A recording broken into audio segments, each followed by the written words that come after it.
Dragon Prince yuan और venerable yuan अर्थात आदरणीय युआन। अध्याय 91 से 100। नमस्कार, आप कहानी में खो जाएं उससे पहले चैनल को सब्सक्राइब करें और नोटिफिकेशन ऑन करें। धन्यवाद। ड्रैगन प्रिंस युआन अध्याय 91 भूमिगत महल। ऐसा नहीं हो सकता। जिस क्षण ये शब्द याओ याओ के मुंह से निकले, झो युआन, सु युवेई, वेई कैंगलान और बाकी लोगों ने तुरंत उसकी ओर अपनी निगाहें डाली। उनके चेहरे पर हैरानी के भाव दिखे। क्या ऐसा हो सकता है कि याओ याओ जेनेसिस रून सीमा को भी इस तरह समझने में सक्षम था? आप ऑडियो बुक्स 108 देख रहे हैं। धोखेबाजों से सावधान रहें, जैसे कि वह उनके दिमाग को पढ़ सकती है। याओ याओ ने अपना सिर हिलाया और कहा, इस जेनेसिस रून सीमा को समझने का प्रयास करने के लिए न्यूनतम ग्रेड 5 जेनेसिस रून्स में महारत हासिल करने की आवश्यकता है। वर्तमान में मैं ऐसा करने में असमर्थ हूँ। ये सुनकर सभी और भी भ्रमित हो गए। चूंकि वह इसे समझने में असमर्थ थी, तो इसके अलावा और क्या तरीका था? याओ याओ ने अनायास ही कहा, क्या हम इसे तब तक नहीं खोल पाएंगे जब तक हमारे पास वह विशेष रून है? सभी लोग जबरदस्ती मुस्कुराने लगे और अपना सिर हिलाने लगे। यदि वे विशेष रून को जानते तो वे आसपास क्यों खड़े होते? हालांकि इस समय सु युवेई की आंखें चमक उठी और उसने पूछा, क्या बड़ी बहन याओ याओ विशेष रून को जानती है? याओ याओ ने जेनेसिस रून सीमा पर रूनों का सावधानीपूर्वक निरीक्षण किया। थोड़ी देर बाद उसने अंततः सिर हिलाया।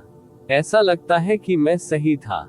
जैसे ही वह बोली, उसने अपनी कमर पर यूनिवर्स बैग थपथपाया और उसके हाथ में एक काली जेड टाइल दिखाई दी। जब झो युआन ने काली जेड टाइल देखी तो वह आश्चर्यचकित रह गया। ये वह वस्तु थी जिसके लिए उसने पहले डेविल प्रिजन सिटी में 20,000 जेनेसिस क्रिस्टल की अनुचित कीमत चुकाई थी। उसने अविश्वास से याओ याओ की ओर देखा। क्या ब्लैक जेड टाइल पर जेनेसिस रून इस जेनेसिस रून सीमा को खोलने की कुंजी है? यदि ऐसा है तो उसके 20,000 जेनेसिस क्रिस्टल वास्तव में बहुत अच्छी तरह से खर्च किए गए थे। ये होना चाहिए। याओ याओ ने जेड टाइल पर कुछ हद तक फीके जेनेसिस रून को छुआ। मैं इसे आजमाऊंगा। उसने अपना सिर थोड़ा घुमाया और दूसरों की ओर देखते हुए कहा, सबसे खराब स्थिति को रोकने के लिए आप सभी पहले खंडहरों से हट जाएं। मैं इस बारे में अनिश्चित हूँ कि इतने सालों के बाद जेनेसिस रून सीमा में क्या बदलाव हुए हैं, बीत चुके हैं, इसलिए मैं निश्चित नहीं कर सकता कि क्या कुछ अप्रत्याशित घटित होगा। ये सुनने के बाद वेई कैंगलान को भी लगा कि उन्हें इसका अनुपालन करना चाहिए। आखिरकार जेनेसिस रून सीमा से खतरनाक अनुभूति कुछ ज्यादा ही जबरदस्त थी। झो युआन ने अपना मुंह खोला और मुस्कुराते हुए कहा, आप लोग खंडहर के बाहर इंतजार करें, मैं यहीं रहूंगा। ये सुनकर लू टीशान झट से बोला, महामहिम। झो युआन ने याओ याओ की ओर देखने से पहले अपना हाथ लहराया। मुझे बड़ी बहन याओ याओ की क्षमता पर विश्वास है। याओ याओ ने उस पर एक नजर डाली। उसकी भौहें मुड़ गईं और उसने चिढ़ाते हुए कहा, तुम्हें इस बात का डर है कि मैं चुपके से सारे खजाने ले लूंगी? झो युआन ने जवाब में अपनी आंखें घुमाई। मैं भी पीछे रहूंगा। सु युवेई ने एक छोटा सा हाथ उठाया। उसके छोटे और सुंदर चेहरे पर कोई डर नजर नहीं आ रहा था। झो युआन ने कोई आपत्ति नहीं जताई और बाकी लोगों की ओर देखकर उनसे जाने का आग्रह किया। वेई कैंगलान और बाकी लोगों ने विरोध करना बंद कर दिया और एक एक करके गड्ढे से हट गए। सभी के चले जाने के बाद याओ याओ ने अपने जेड ग्रीन जेनेसिस रून ब्रश को पकड़ लिया, क्योंकि उसकी अभिव्यक्ति गंभीर हो गई थी। वह कुछ सेकंड के लिए अपने सामने चमकती जेनेसिस रून सीमा को देखती रही, इससे पहले कि उसके ब्रश की नोक अचानक नीचे आ जाती।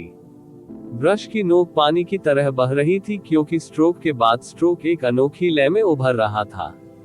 झो युआन और सु युवेई उसके पीछे खड़े थे। उनके भाव गंभीर थे। दिल की धड़कन तेज हो गई जब उन्होंने जटिल जेनेसिस रून को धीरे धीरे आकार लेते देखा। आखिरकार एक भी गलती से जेनेसिस रून सीमा खराब हो सकती है, जो निस्संदेह उन सभी के लिए एक आपदा होगी। गहरे गड्ढे में वातावरण घुटन भरा सन्नाटा था। एकमात्र शोर जो सुना जा सकता था वह याओ याओ के जेनेसिस रून ब्रश की बहुत धीमी गति थी। जेनेसिस रून के अंततः पूरा होने से पहले ये चुप्पी लंबे समय तक चली। अत्यंत जटिल रून धीरे धीरे नीचे उतरा और अंततः जेनेसिस रून सीमा के संपर्क में आया। जो युआन, याओ याओ और सु युवेई ने जेनेसिस रून सीमा को देखते हुए पलक झपकाने की हिम्मत नहीं की। बस उनकी निगाहों के नीचे जेनेसिस रून सीमा जल्द ही हिंसक रूप से हिलने लगी, उन्मत्त तरंगों की लहरें स्पंदित होने लगी। इससे जो युआन की अभिव्यक्ति थोड़ी बदल गई, इस धारणा के तहत कि सीमा विस्फोट होने वाली थी। सौभाग्य से धीरे धीरे शांत होने से पहले ये केवल 1 दर्जन सांसों तक जारी रहा। इसके बाद तीनों ने खुशी से देखा और आश्चर्य की बात है कि जेनेसिस रून सीमा धीरे धीरे अलग होने लगी, जिससे एक रास्ता खुल गया। सु युवेई ने खुशी से कहा, ये काम कर गया। याओ याओ ने धीरे से उसके गोरे गाल को सहलाया और उसके होठों पर एक फीकी मुस्कान उभर आई। बहुत बढ़िया। जो युआन ने याओ याओ को थम्स अप दिया। जाओ दरवाजा खोलो। याओ याओ ने अपनी तेज छोटी ठुड्डी ऊपर उठाई। जो युआन आगे बढ़ा, बर्फ ठंडे कांस्य दरवाजे पर अपना हाथ रखा और थोड़ा धक्का दिया। कई वर्षों से कसकर बंद किया गया कांसे का दरवाजा धीरे धीरे खुलने पर चरमराने की आवाज सुनी जा सकती थी। जैसे ही कांसे का दरवाजा खोला गया, धुंधली पीली रोशनी अंदर झांकने लगी। तीनों सावधानी से अंदर चले गए। दरवाजे के पीछे एक विशाल भूमिगत महल प्रतीत होता था। हालांकि इसे काफी समय से सील कर दिया गया था, फिर भी वहां ताजी हवा प्रवाहित हो रही थी। पहली नजर जिसने उनका स्वागत किया वह चुपचाप भीतर बैठे अनगिनत छायाचित्र थे। क्या ये सभी युद्ध की कठपुतलियां हैं? जो युआन की अभिव्यक्ति तुरंत बदल गई। उन्होंने पाया था कि ये युद्ध कठपुतलियां वैसी ही थी जिनका उन्होंने पहले सामना किया था, केवल वे और भी अधिक उच्च श्रेणी की दिखाई देती थी। घबराने की कोई जरूरत नहीं है, इन युद्ध कठपुतलियों के केंद्र निष्क्रिय अवस्था में है। इसके अलावा उन्हें कोई आदेश नहीं दिया गया है। दूसरे शब्दों में, वे मास्टरलेस कठपुतलियां हैं।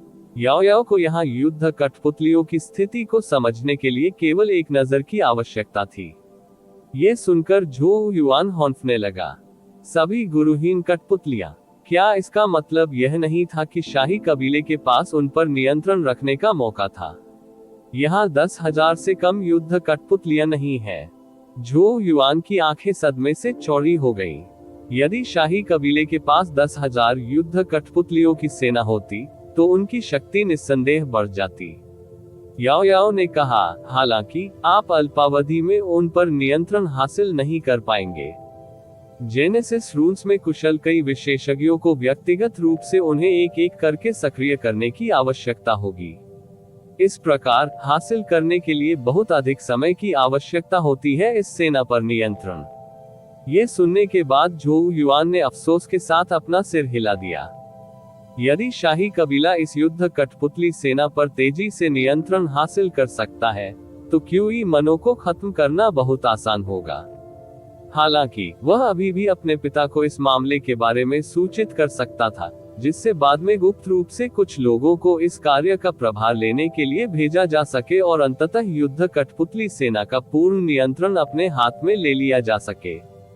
जब तीनों बातचीत कर रहे थे, वे भूमिगत महल से गुजरे और युद्ध कठपुतली सेना के सामने पहुंचे, जहां एक पत्थर का मंच खड़ा था। पत्थर के मंच पर जेड के 3 डिब्बे थे। जो युआन सावधानी से आगे बढ़ा और सावधानी से एक बक्से को उठाकर खोला। चर्चा। प्रकाश की एक चमक तुरंत मामले से निकल गई और खुद को एक क्रिस्टल के रूप में प्रकट किया। क्रिस्टल ने प्रकाश की किरणें उत्सर्जित की जो उनके सामने प्रकाश होने पर एक स्क्रीन में एकत्रित हो गई। प्रकाश स्क्रीन पर 10,000 मील लंबी पर्वत श्रृंखला थी, जहां इमारतों का एक अंतहीन सिलसिला खड़ा था। संरचनाओं के बीच अनगिनत युद्ध कठपुतलियां देखी जा सकती थीं, जबकि कई आकृतियां व्यस्तता से इधर उधर घूम रही थीं। ये स्पष्ट रूप से उस समय का दृश्य था जब बैटल पपेट संप्रदाय अभी भी अस्तित्व में था। ऐसी भव्यता ने साबित कर दिया कि संप्रदाय कितना शक्तिशाली था। गड़गड़ाहट। दृश्य अचानक बदल गया। ऐसा लग रहा था मानो दुनिया से सारे रंग फीके पड़ गए हों, क्योंकि ऊपर आकाश में जगह खुल गई थी और एक चमकदार आकृति धीरे धीरे उड़कर बाहर आ गई थी। इस आकृति का शरीर पवित्र एवं पवित्र प्रकाश से परिपूर्ण था। उसकी आंखें किसी भी भावना से पूरी तरह शून्य थी, जबकि उसकी भौहों के बीच एक लंबवत रक्त लाल निशान लगा हुआ था। जिस क्षण यह आकृति प्रकट हुई, एक भयानक दबाव आकाश से उतरता हुआ प्रतीत हुआ, जिससे अनगिनत भय भरी निगाहों को खींचते हुए कई पर्वत चोटियां ढह गईं। वह आकृति आकाश में ऊपर से उदासीनता से नीचे की ओर देख रही थी और एक भावनाहीन आवाज पूरे देश में गूंज रही थी। हमारी पवित्र जाति के गौरव यहाँ मर गए हैं। मैं इस स्थान को एक पापी भूमि घोषित करता हूँ जिसे पवित्र दंड मिलेगा। 80,000 मील के दायरे में सारा जीवन नष्ट हो जाएगा। आवाज विध्वंस से भरी थी। जैसे ही यह फीका पड़ा, आकाश से अंतहीन स्वर्गीय बिजली गिरी, जिससे पूरी जगह तेजी से बिखर गई। ये लगभग स्वर्ग से मिलने वाली सजा के समान बमबारी थी। बैटल पपेट संप्रदाय का एकमात्र भाग्य राख में तब्दील होना था। स्वर्गीय बिजली गिरी, जिससे 80,000 मील के दायरे में केवल मौत रह गई। झो युआन ने अपने दिल की तरह भयभीत होकर देखा, बुरी तरह कांप उठा। दर्शाए गए दृश्य संभवतः वही थे जो कई वर्ष पहले ब्लैकवाटर में घटित हुए थे। क्या इसी प्रकार उस युग के असंख्य प्राचीन गुटों का विनाश हुआ था? पवित्र प्रकाश से चमकती मानव आकृति इतनी भयानक क्यों थी? 80,000 मील के दायरे में प्रत्येक जीवित प्राणी को नष्ट करने के लिए केवल एक वाक्य ही काफी था। ये हो सकता है सिर्फ इसलिए कि इस तथाकथित पवित्र जाति के कुछ प्रतिभाशाली प्रतिभावान यहाँ मर गए थे। सजा के तौर पर सारी जिंदगी मौत की सजा सुनाई गई थी। ऑडियो बुक्स 108 कॉम पर नवीनतम उपन्यास खोजे। जबकि झो युआन और सू युवे सदमे में थे। दोनों ने बर्फीली ठंडक नहीं देखी, यहाँ तक कि खुद याओयाओ ने भी अपनी आंखों में चमक का पता नहीं लगाया, क्योंकि वह चमकती हुई आकृति को देख रही थी। वह अचानक एक सिर की ओर बढ़ी और उसके भीतर 9 रंग का कमल के फूल का जेड पेंडेंट दिखाई दिया। इस समय आमतौर पर सुप्त 9 रंगों वाले जेड पेंडेंट पर प्रकाश चमकता हुआ प्रतीत हो रहा था। ड्रैगन प्रिंस युआन अध्याय 92 खजाना भूमिगत महल पूरी तरह से शांत था, जबकि झो युआन और सू युवे सदमे में प्रकाश स्क्रीन को देख रहे थे। काफी देर बाद जब स्क्रीन की रोशनी कम हुई, तभी वे अंततः अपने होश में लौटे। आप ऑडियो बुक्स 108 देख रहे हैं। धोखेबाजों से सावधान रहें। कितनी क्रूर सजा है ये सोचना कि वह 80,000 मील के दायरे में सभी जीवन को नष्ट कर देगा। झो युआन की आवाज कुछ उदास थी। ये सब इसलिए क्योंकि उनकी पवित्र जाति की प्रतिभाएं यही मर गईं। सू युवे का चेहरा थोड़ा पीला पड़ गया था। इस तथाकथित पवित्र जाति के कार्य अत्यधिक अत्याचारी और हृदयहीन थे। झो युआन की अभिव्यक्ति गंभीर थी और वह धीरे धीरे बुदबुदाया, पवित्र जाति वास्तव में क्या है? ये सोचने के लिए कि उनके पास कुछ सरल शब्दों के साथ 80,000 मील के भीतर सभी जीवन को नष्ट करने की शक्ति है। ये दुनिया बहुत विशाल थी और अभी भी बहुत सी चीजें थी जो वह नहीं जानता था। जैसे ही उसने अपने दिल में आह भरी, झो युआन ने याओयाओ की ओर देखा और तुरंत अचंभित रह गया। उत्तरार्ध की उज्ज्वल आंखें इस समय एक कंपा देने वाली ठंडी आभा से भरी हुई लग रही थी। बड़ी बहन याओयाओ, झो युआन ने जल्दी से उसे बुलाया। झो युआन की आवाज सुनकर याओयाओ अपने होश में वापस आ गई। जब उसने झो युआन की ओर देखा और पूछा, यह क्या है, तो उसकी आंखों में ठंडक कम हो गई, उसकी जगह भ्रम ने ले लिया। जवाब में झो युआन ने अजीब तरह से अपना सिर खुजलाया। क्या पहले उसकी नजरें उस पर खेल रही थी?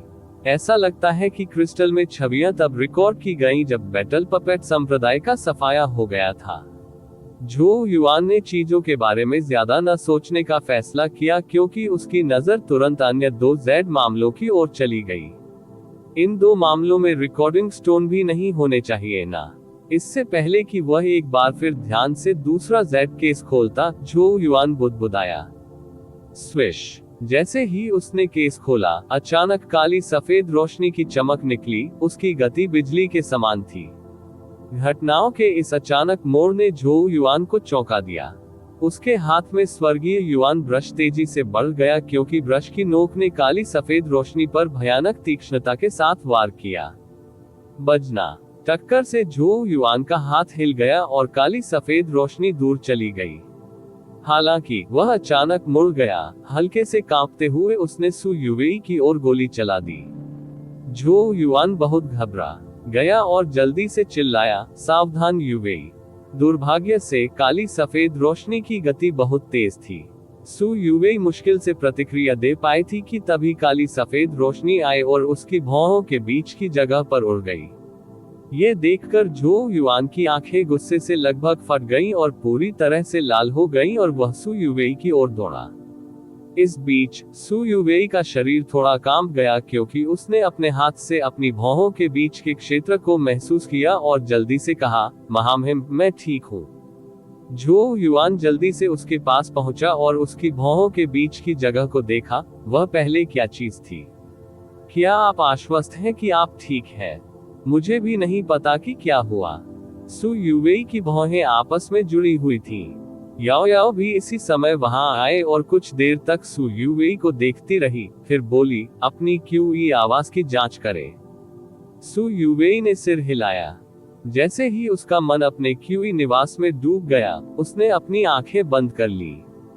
थोड़ी देर बाद आखिरकार उसे कुछ अलग महसूस हुआ।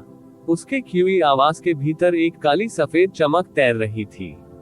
करीब से निरीक्षण करने पर किसी को काली सफेद रोशनी के भीतर एक तलवार की आकृति दिखाई देगी। तलवार पर दो बमुश्किल पहचाने जाने योग्य प्राचीन शब्द थे। यांगमिंग तलवार। तलवार का सिलहूट उससे स्पंदित एक आश्चर्यजनक आभा के रूप में कंपन कर रहा था। हालांकि पूरी तलवार धुंधली थी, जैसे कि उसकी ऊर्जा पूरी तरह से खत्म हो गई हो।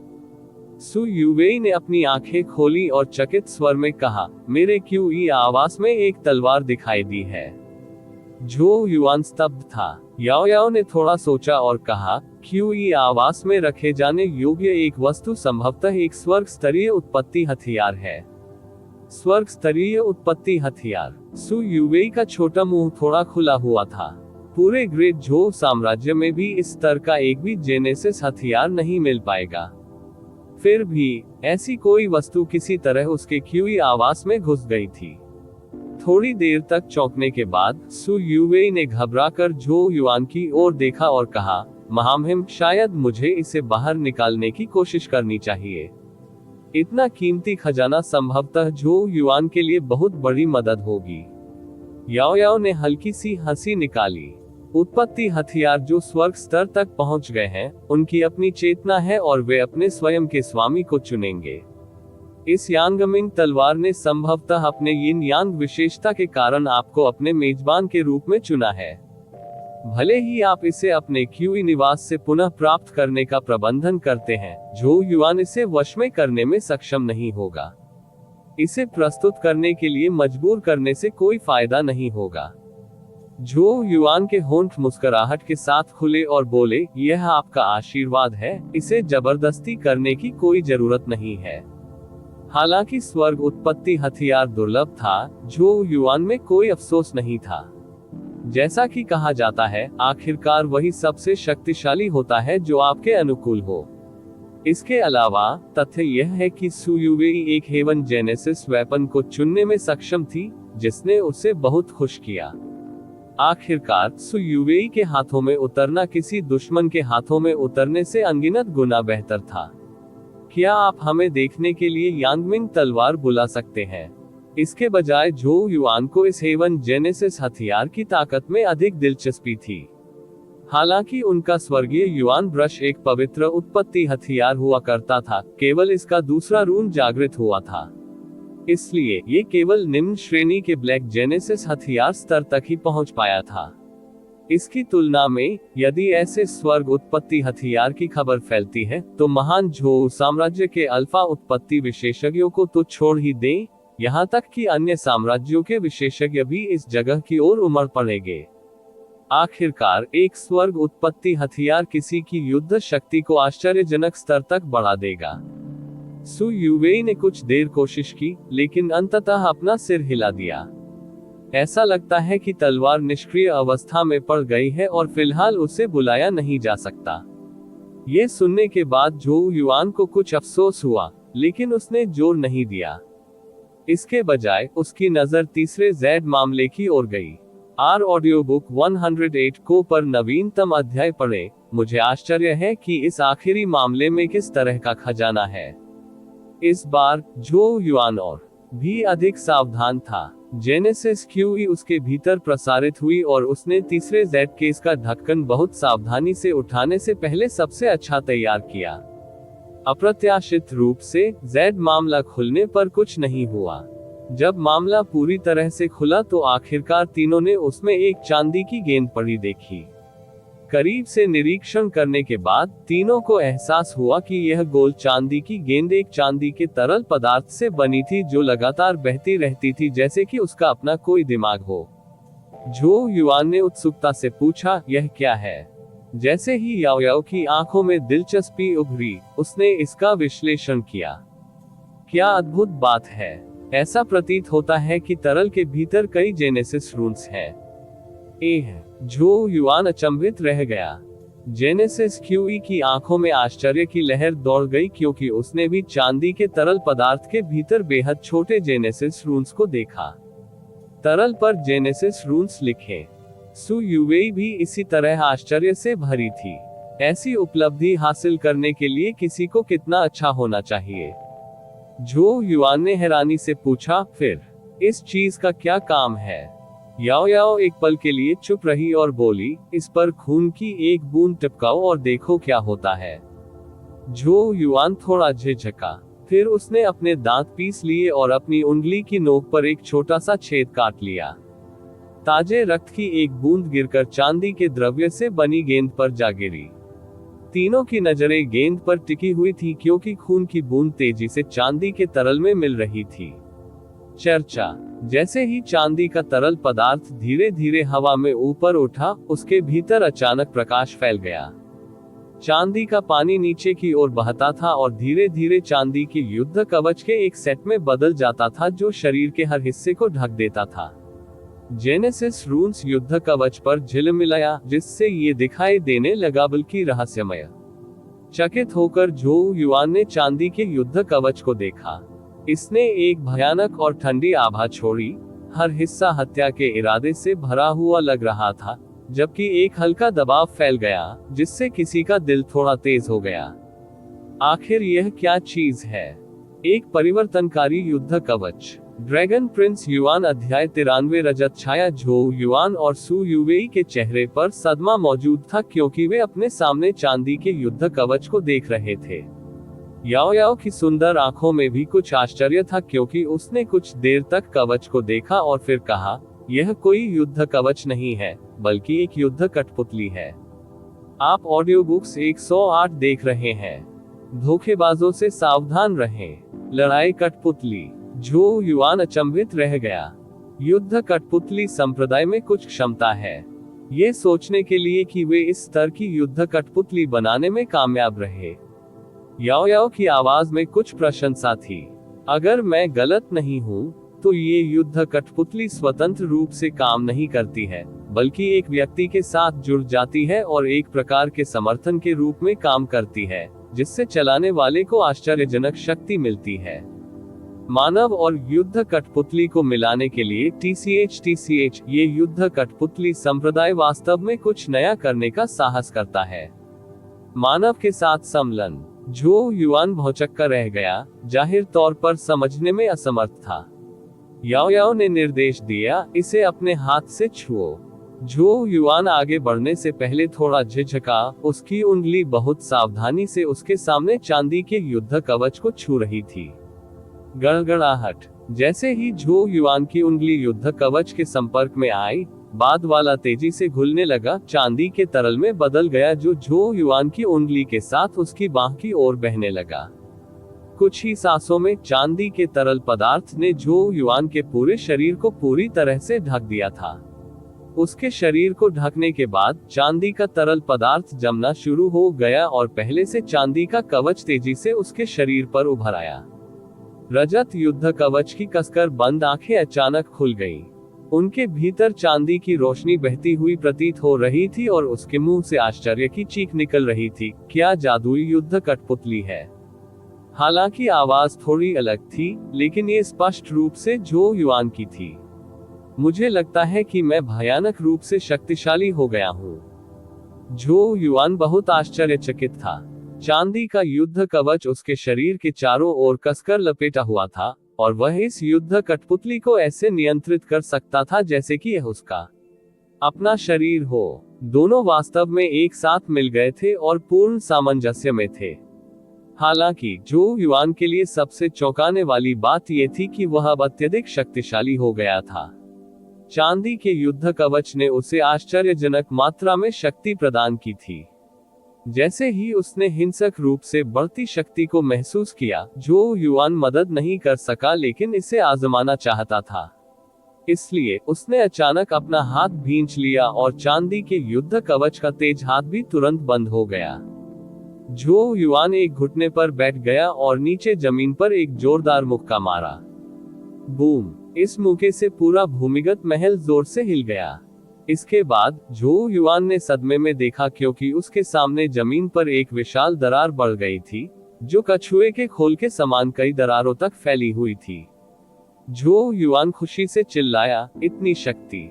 यह मुक्का अल्फा ओरिजिन विशेषज्ञ के हमले के बराबर है।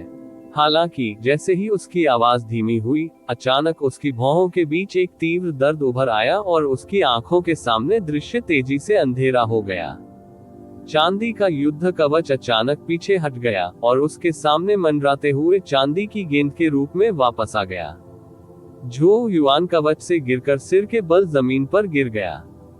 उसकी आंखें बुरी तरह से बंद हो गईं, जबकि उसका चेहरा काफी पीला पड़ गया था। महारानी, जब सु युवेई ने ये देखा तो उसके हाव भाव तुरंत बदल गए और वह झट से उसका समर्थन करने के लिए आगे बढ़ी। सु युवेई ने चिंतित होकर पूछा, बड़ी बहन याओ याओ, उसे क्या हुआ? याओ याओ भी आगे बढ़ा और नजर डाली। वह ठीक है, बात सिर्फ इतनी है कि उसकी आत्मा थक गई है। कुछ आराम के बाद वह धीरे धीरे ठीक हो जाएगा। सु युवेई ने राहत की सांस ली। उसकी गोरी और पतली उंगलियां आगे बढ़ी और झो युआन के मंदिरों की धीरे से मालिश की। झो युआन का कोमा लगभग 1 घंटे तक चला, फिर वह होश में वापस आ गया। सबसे पहले उसने जो किया वह दोनों हाथों से अपना सिर पकड़ लिया। ऐसा लगा जैसे सिर फटने वाला हो। काफी समय बाद दर्द कुछ हद तक कम हो गया, लेकिन उसका चेहरा अभी भी घातक पीला था। उसने याओ याओ की ओर देखा, उसका दिल जोर से धड़क रहा था और उसने पूछा, क्या हुआ मुझे? याओ याओ ने चिढ़कर उसकी ओर अपनी आंखें घुमाई और अप्रसन्न स्वर में कहा, आपको इतनी लापरवाही से ऐसी शक्ति का उपयोग करने के लिए किसने कहा? ये युद्ध कठपुतली सम्मेलन के बाद आपकी आत्मा से जुड़ जाएगी और आपकी आत्मा द्वारा संचालित होगी। ध्यान से देखें कि आपकी आत्मा वर्तमान में किस स्तर पर है। क्या आप वास्तव में विश्वास करते हैं कि आप आसानी से एक युद्ध कठपुतली का उपयोग कर सकते हैं जिसमें अल्फा के समान शक्ति होती है? उत्पत्ति चरण। इस तरह की शक्ति का जबरन उपयोग करने का परिणाम आपकी आत्मा की थकावट होगी। सौभाग्य से आप इस बार बहुत भाग्यशाली थे और आपने बहुत अधिक शक्ति का उपयोग नहीं किया, अन्यथा आपकी आत्मा सूख जाती। झो युआन के चेहरे पर खौफ उभर आया। ये स्पष्ट था कि युद्ध कठपुतली का उपयोग करते समय उन्होंने कभी भी ऐसे खतरों की उम्मीद नहीं की थी। तुमने मुझे पहले क्यों नहीं बताया?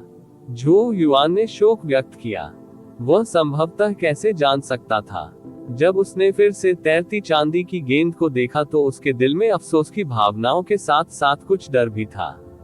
उसे पहले विश्वास था कि वह युद्ध कठपुतली के साथ अल्फा ओरिजिन विशेषज्ञों का मुकाबला करने में सक्षम होगा, लेकिन अब उसे एहसास हुआ कि वह बहुत भोला था। वास्तव में इस दुनिया में बिजली जैसी कोई चीज बिना कीमत के नहीं आई। झो युआन ने अपनी भौहों के बीच की जगह पर मालिश करते हुए कहा, बड़ी बहन याओ याओ, तुम्हें ये कठपुतली ले लेनी चाहिए, ये तुम पर सूट करती है। इतना आत्म जागरूक। याओ याओ चंचलता से मुस्कुराए, लेकिन तुरंत बाद उसने अपना सिर हिला दिया। आपका खून पहले ही इसके साथ मिल चुका है और मैं उल्टने की प्रक्रिया नहीं जानता। मुझे डर है कि आपके अलावा कोई भी इस रजत युद्ध कठपुतली का उपयोग नहीं कर पाएगा। ओह, झो युआन ने अजीब तरह से अपना सिर खुजलाया। उसने स्पष्ट रूप से यह उम्मीद नहीं की थी कि पहले से ही खून की बूंद ने युद्ध कठपुतली को पहले ही उसे अपने स्वामी के रूप में स्वीकार कर लिया था। याओ याओ ने कुछ रुचि के साथ कहा, हालांकि आप इसे कुछ समय के लिए अध्ययन करने के लिए मुझे दे सकते हैं। यदि मैं भविष्य में पर्याप्त सामग्री इकट्ठा करने का प्रबंधन करता हूं, तो मैं एक बनाने की कोशिश कर सकता हूं। झो युआन ने स्वाभाविक रूप से सिर हिलाया। ऑडियो बुक 108 कॉम पर न्यू अध्याय खोजें। ऐसा लगता है कि इस युद्ध कठपुतली की शक्ति को ठीक से सामने लाने के लिए मुझे कम से कम अपनी आत्मा के स्तर को भौतिक दायरे तक बढ़ाना होगा। झो युआन को लगा कि यह बहुत अफसोस की बात है। वह इस समय मध्य मायावी अवस्था में था और भगवान जानता है कि उसे साकार अवस्था तक पहुंचने में कितना समय लगेगा। सपने देखते रहो। ये युद्ध कठपुतली संभवतः युद्ध कठपुतली संप्रदाय की सर्वश्रेष्ठ कृति है। इसके बारे में सोचें। मानव और युद्ध कठपुतली का मिश्रण ऐसा है कि युद्ध कठपुतली की शक्ति उधार लेकर किसी के उत्पत्ति कौशल और तकनीकों का भी उपयोग किया जा सकता है। ये कठिन है। कल्पना कीजिए कि वे इस तरह के साहसिक विचार को कैसे लागू करने में कामयाब रहे। इसके अलावा, यदि आप भविष्य में जेनेसिस रूल्स में और अधिक कुशल हो जाते हैं, तो आप इसे और भी मजबूत बना सकते हैं। याओ याओ ने चांदी की गेंद को देखा और उसकी प्रशंसा करते हुए कहा, इसमें बढ़ने की क्षमता है, एक ऐसा गुण जिसकी तुलना अन्य युद्ध कठपुतलियां नहीं कर सकती हैं। यही कारण है कि मैंने कहा कि युद्ध कठपुतली संप्रदाय में कुछ क्षमता है। याओ याओ के मूल्यांकन को सुनने के बाद झो युआन आखिरकार यह समझने में सक्षम हो गया कि चांदी का युद्ध कवच कितना अद्भुत था, जिससे वह अनजाने में मुस्कुराने लगा। ये युद्ध कठपुतली वास्तव में एक वास्तविक खजाना थी। भले ही वह फिलहाल इसका उपयोग करने में असमर्थ हो, लेकिन भविष्य में यह उसके लिए बहुत बड़ी सहायता बन सकती है। मैं तुम्हें सिल्वर शैडो कहूंगा। झो युआन चांदी की गेंद को देखकर मुस्कुराया। अपने आप में ऐसा अनोखा अस्तित्व एक उचित नाम का हकदार था। मानो झो युआन के शब्दों को सुनकर चांदी की गेंद से एक चांदी की चमक उभरी। झो युआन ने चांदी की गेंद को बहुत सावधानी से अपने यूनिवर्स बैग में रखने से पहले जेड केस में वापस लौटा दिया। इसके बाद उन्होंने भूमिगत महल की फिर से खोज की, लेकिन उन्हें और कुछ नहीं मिला। हालांकि यह मामला था, झो युआन और सू युवेई पहले से ही अपने काम से बहुत संतुष्ट थे, जबकि याओ याओ को वास्तव में बिल्कुल भी परवाह नहीं थी। चूंकि उन्होंने पहले ही भूमिगत महल का खजाना प्राप्त कर लिया था, झो युआन मुस्कुराया और कहा, चलो चलते हैं। तीनों ने भूमिगत महल छोड़ दिया। जेनेसिस रूल सीमा धीरे धीरे बहाल होने के कारण कांस्य दरवाजे उनके पीछे बंद हो गए। झो युआन ने उस सीमा को देखा जो एक बार फिर से बंद हो गई थी, क्योंकि उसके दिल से चिंता दूर हो गई थी। जब वे ग्रेट झो शहर लौटे, तो उन्होंने झो किंग से कहा कि वे इस जगह का प्रबंधन करने के लिए लोगों को भेजे। एक बार जब वे इन युद्ध कठपुतलियों पर नियंत्रण पाने में सक्षम हो गए, तो ग्रेट झो शाही कबीले की शक्ति निश्चित रूप से बढ़ जाएगी। इस भूमिगत महल की शुरुआत थी महान झो साम्राज्य के लिए आशा। ड्रैगन प्रिंस युआन अध्याय 94 क्यूई मनो का विद्रोह। झो युआन तिकड़ी भूमिगत महल से बाहर निकली और खंडहर के बाहर वेई कैंगलान और बाकी लोगों से मिली। आप ऑडियो बुक्स 108 देख रहे हैं। धोखेबाजों से सावधान रहें। ये देखकर कि तीनों सुरक्षित और स्वस्थ थे, वेई कैंगलान, लू टीशान और बाकी लोगों ने राहत की सांस ली। केवल ब्लैक वेनम किंग को लगा कि ये दुर्भाग्यपूर्ण है, लेकिन उसने अपनी सच्ची भावनाओं को दिखाने की हिम्मत नहीं की। ब्लैक वेनम किंग, आपको ब्लैकवाटर में कुछ प्रभाव डालना चाहिए, है ना? जब झो युआन ब्लैक वेनम किंग के सम्मानजनक चेहरे को देख रहा था, तो वह मुस्कुरा रहा था। झो युआन को पता था कि युआन एक निर्दयी व्यक्ति था और वह स्वेच्छा से उसके अधीन नहीं होगा, लेकिन उसे कोई आपत्ति नहीं थी। जब तक स्पिरिट लॉकिंग रूल जेड उसके हाथ में था, ब्लैक वेनम किंग कुछ नहीं कर सकता था। ब्लैक वेनम किंग ने तुरंत जवाब दिया, क्या ऐसा कुछ है जो महामहिम को मुझसे करने की जरूरत है? ऐसे कुछ ही लोग हैं जो ब्लैक वेनम सिटी में मेरे अधिकार को चुनौती देने की हिम्मत करते हैं। झो युआन हंसा। चूंकि ऐसा है तो पहले से ही कुछ लोगों को घाटी में भेज दो और सुनिश्चित करो कि कोई भी प्रवेश न करे। भूमिगत महल में भारी संख्या में युद्ध कठपुतलियां थीं। यह अत्यंत दुर्जय शक्ति थी। हालांकि जेनेसिस रून सीमा घुसपैठियों को रोक सकती थी, फिर भी झोउ युआन बीमा के रूप में कुछ लोगों को अपने आसपास रखना चाहता था।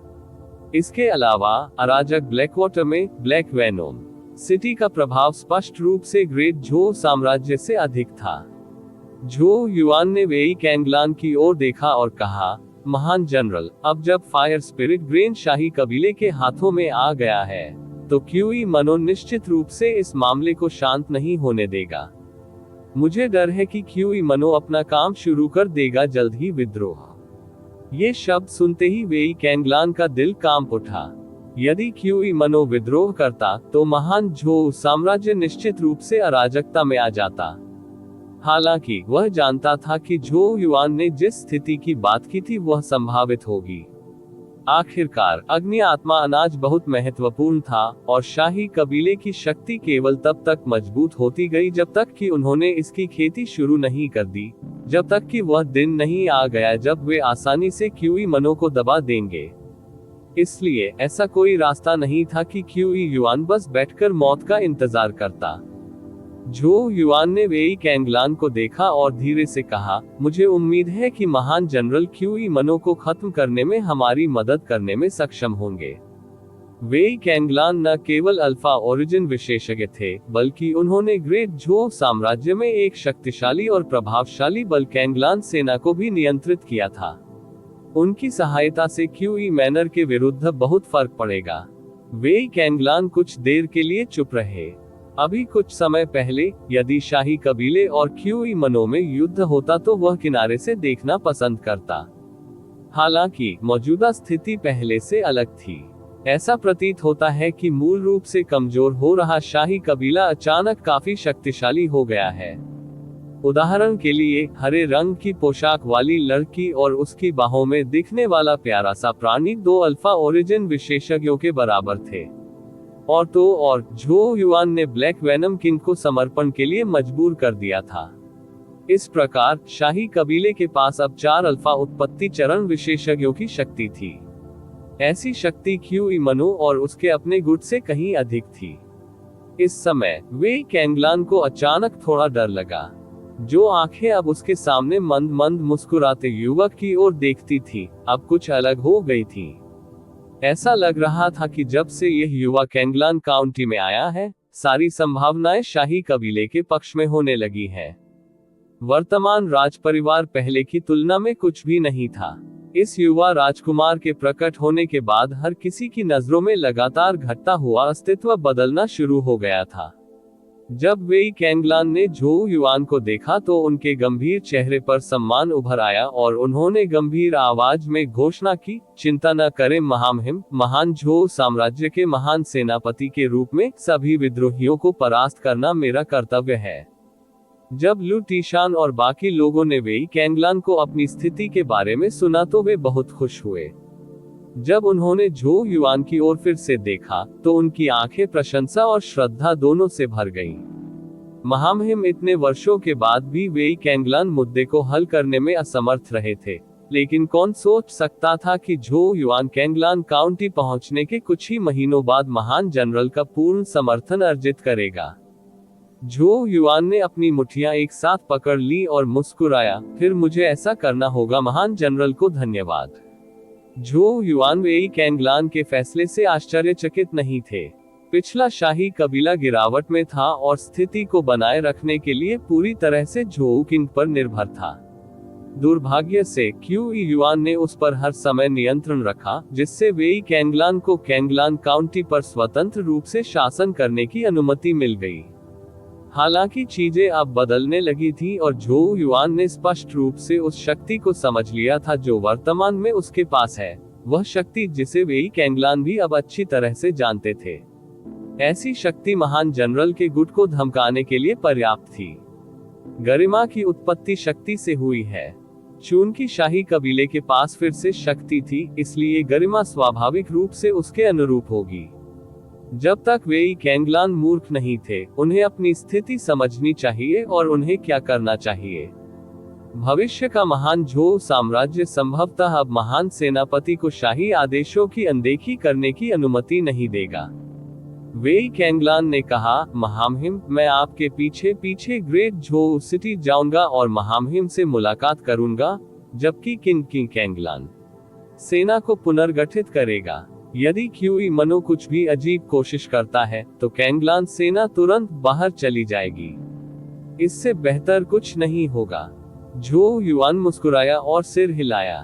अकेले ग्रेट झोउ सिटी तक उसका पीछा करने का कार्य अपने आप में वेई कैंगलान के वर्तमान रुख का प्रदर्शन था।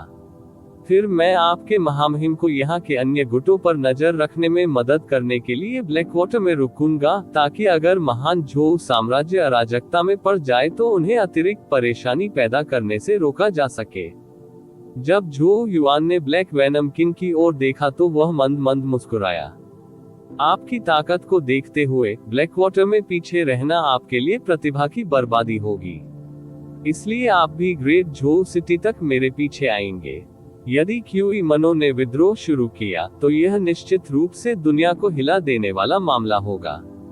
इसलिए झोउ युआन कभी भी ब्लैक वेनम किंग जैसे अल्फा उत्पत्ति विशेषज्ञ को ब्लैकवाटर में छिपने की अनुमति नहीं देगा। ब्लैक वेनम किंग के चेहरे पर पीड़ा झलक रही थी। वह ये कैसे नहीं जान सकता था कि ग्रेट झोउ शहर तक झोउ युआन का पीछा करने का सबसे अधिक मतलब ये था कि लड़ाई शुरू होने के बाद उसे निश्चित रूप से जोखिम भरे मोहरा में भेज दिया जाएगा। हालांकि झोउ युआन के पास स्पिरिट लॉकिंग जेड था, इस प्रकार ब्लैक वेनम किंग आपत्ति नहीं कर सका। चलो, खोने का कोई समय नहीं है, जल्दी से ग्रेट झोउ शहर लौटे। झोउ युआन ने अपना सिर उठाया और ग्रेट झोउ सिटी की दिशा की ओर देखा, क्योंकि उसकी आंखों में बर्फीलेपन की लहर दौड़ गई थी।